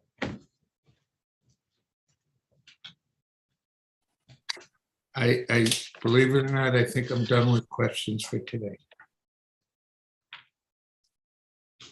Thank you. Mr. Wong, do you have any more questions that fit under today's categories? I do not think so. Okay, environmental health, including cumulative health impacts, TPS and safety, ISO classifications. I was curious, because it was brought up after we came back from break, but it didn't happen. But Dr. Yorkis, I thought you were going to ask record requests on additional photos of the site. Okay, let me clarify that. I'm sorry.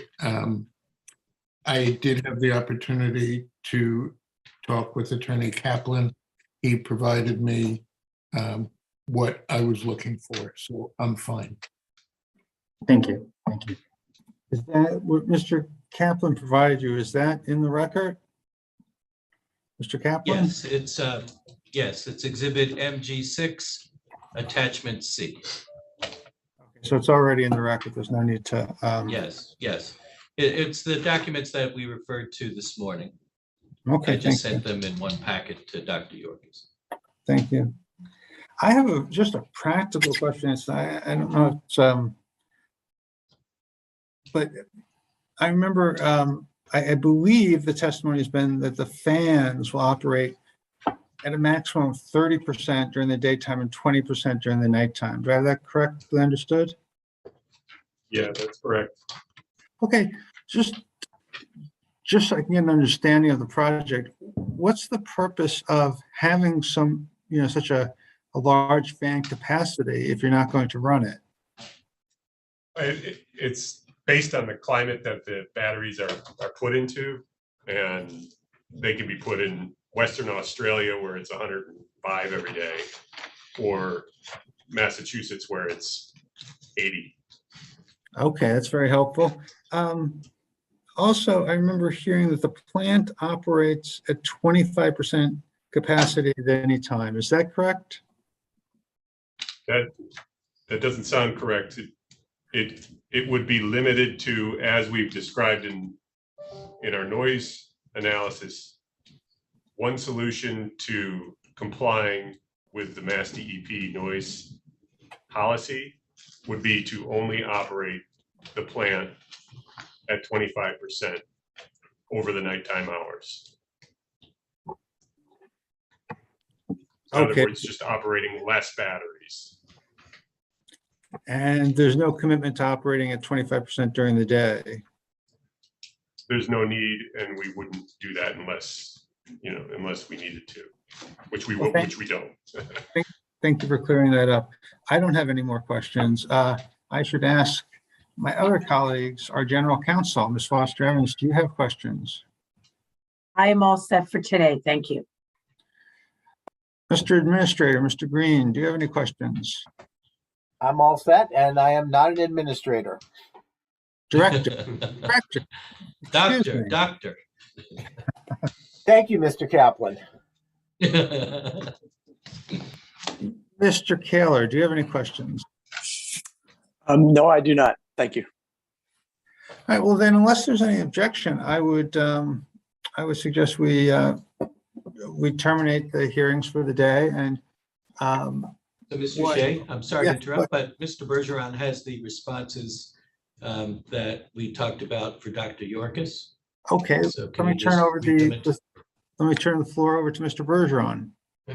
Thank you, Mr. Kaplan, and I apologize for extending the day, but I do have that information. So, Mr. Yorkis, you were asking me about various details of site features in regards to vegetative cover and potential impacts to that type of cover and various wetland-related jurisdictional areas.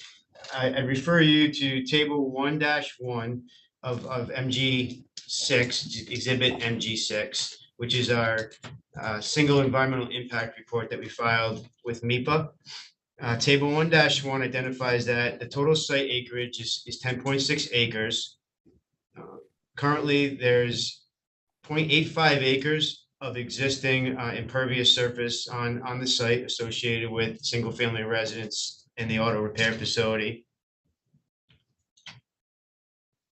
In addition, there's additional disturbance on the site that includes right-of-way that has been cleared for electric transmission purposes.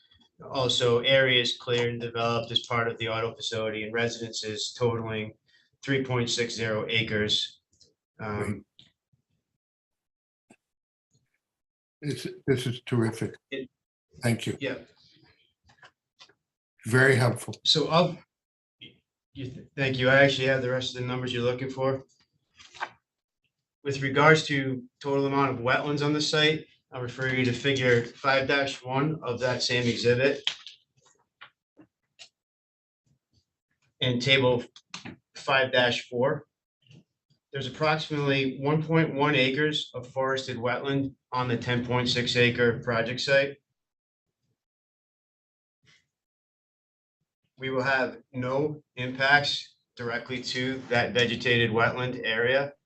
We also have no impacts within the 25-foot local no touch or no disturb setback. That's part of the Medway bylaw. And finally, I refer you to table 5-6 of that same exhibit, MG6, identifies there's a total of 194,752 square feet of 100-foot buffer zone off of the vegetated wetlands, which is a jurisdictional area under the Wetlands Protection Act and the Town of Medway bylaw. The project as proposed will impact 11,745 square feet of that total area.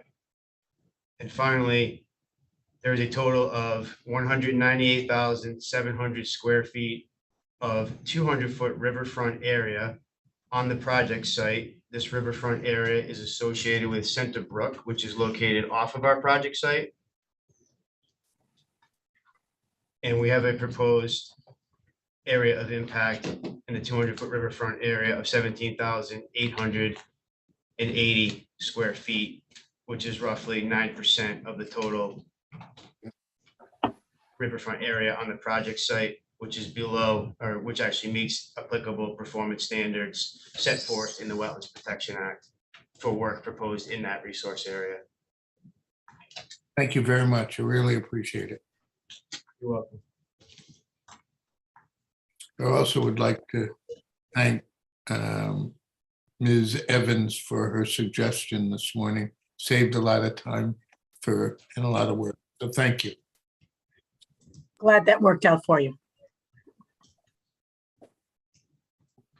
Does anyone have any more questions, or does Mr. Kaplan, you of course have the opportunity to do redirect if you'd like to. So can I have over the weekend to look through stuff and do redirect Monday after you're done with all the questions? That's fine. Thank you. Yes, our schedule is to meet next on Monday, February 13th. In the morning, the subjects would be the town of Medway. Their witness would be available, Michael Boynton. And in the afternoon, zoning and consistencies with the policies of the Commonwealth. I'm sorry, zoning and what? I beg your pardon. Consistency with the policies of the Commonwealth. Those are the subjects. But if there are more questions, we can address that. And then we have Wednesday the 15th set aside for any questions that haven't been asked, anything that doesn't get to be asked. So we still have a fair amount of time left, but I think it's appropriate now to close for the day. And Mr. Kaplan, it's noted that you've reserved your right for redirect till Monday. That's fine. I move that we close for the day. Any objections? Can I just suggest, Mr. Shea, that if we get, there's a possibility we might finish on Monday. So to the extent that folks have their questions, still have remaining questions, we could consider taking care of that on Monday instead of going also to Wednesday. The reason I raise this is there might be that folks might want to prep during the weekend for that. But there's a possibility that we could finish on Monday. So to the extent that folks could be ready for that, that'd be great. Yes, definitely. We could finish on Monday. All right. Thank you very much. I will see you all on Monday at 10 o'clock. Have a nice weekend. You as Thank well. you. Thank you. Yep. Thank you. Bye-bye.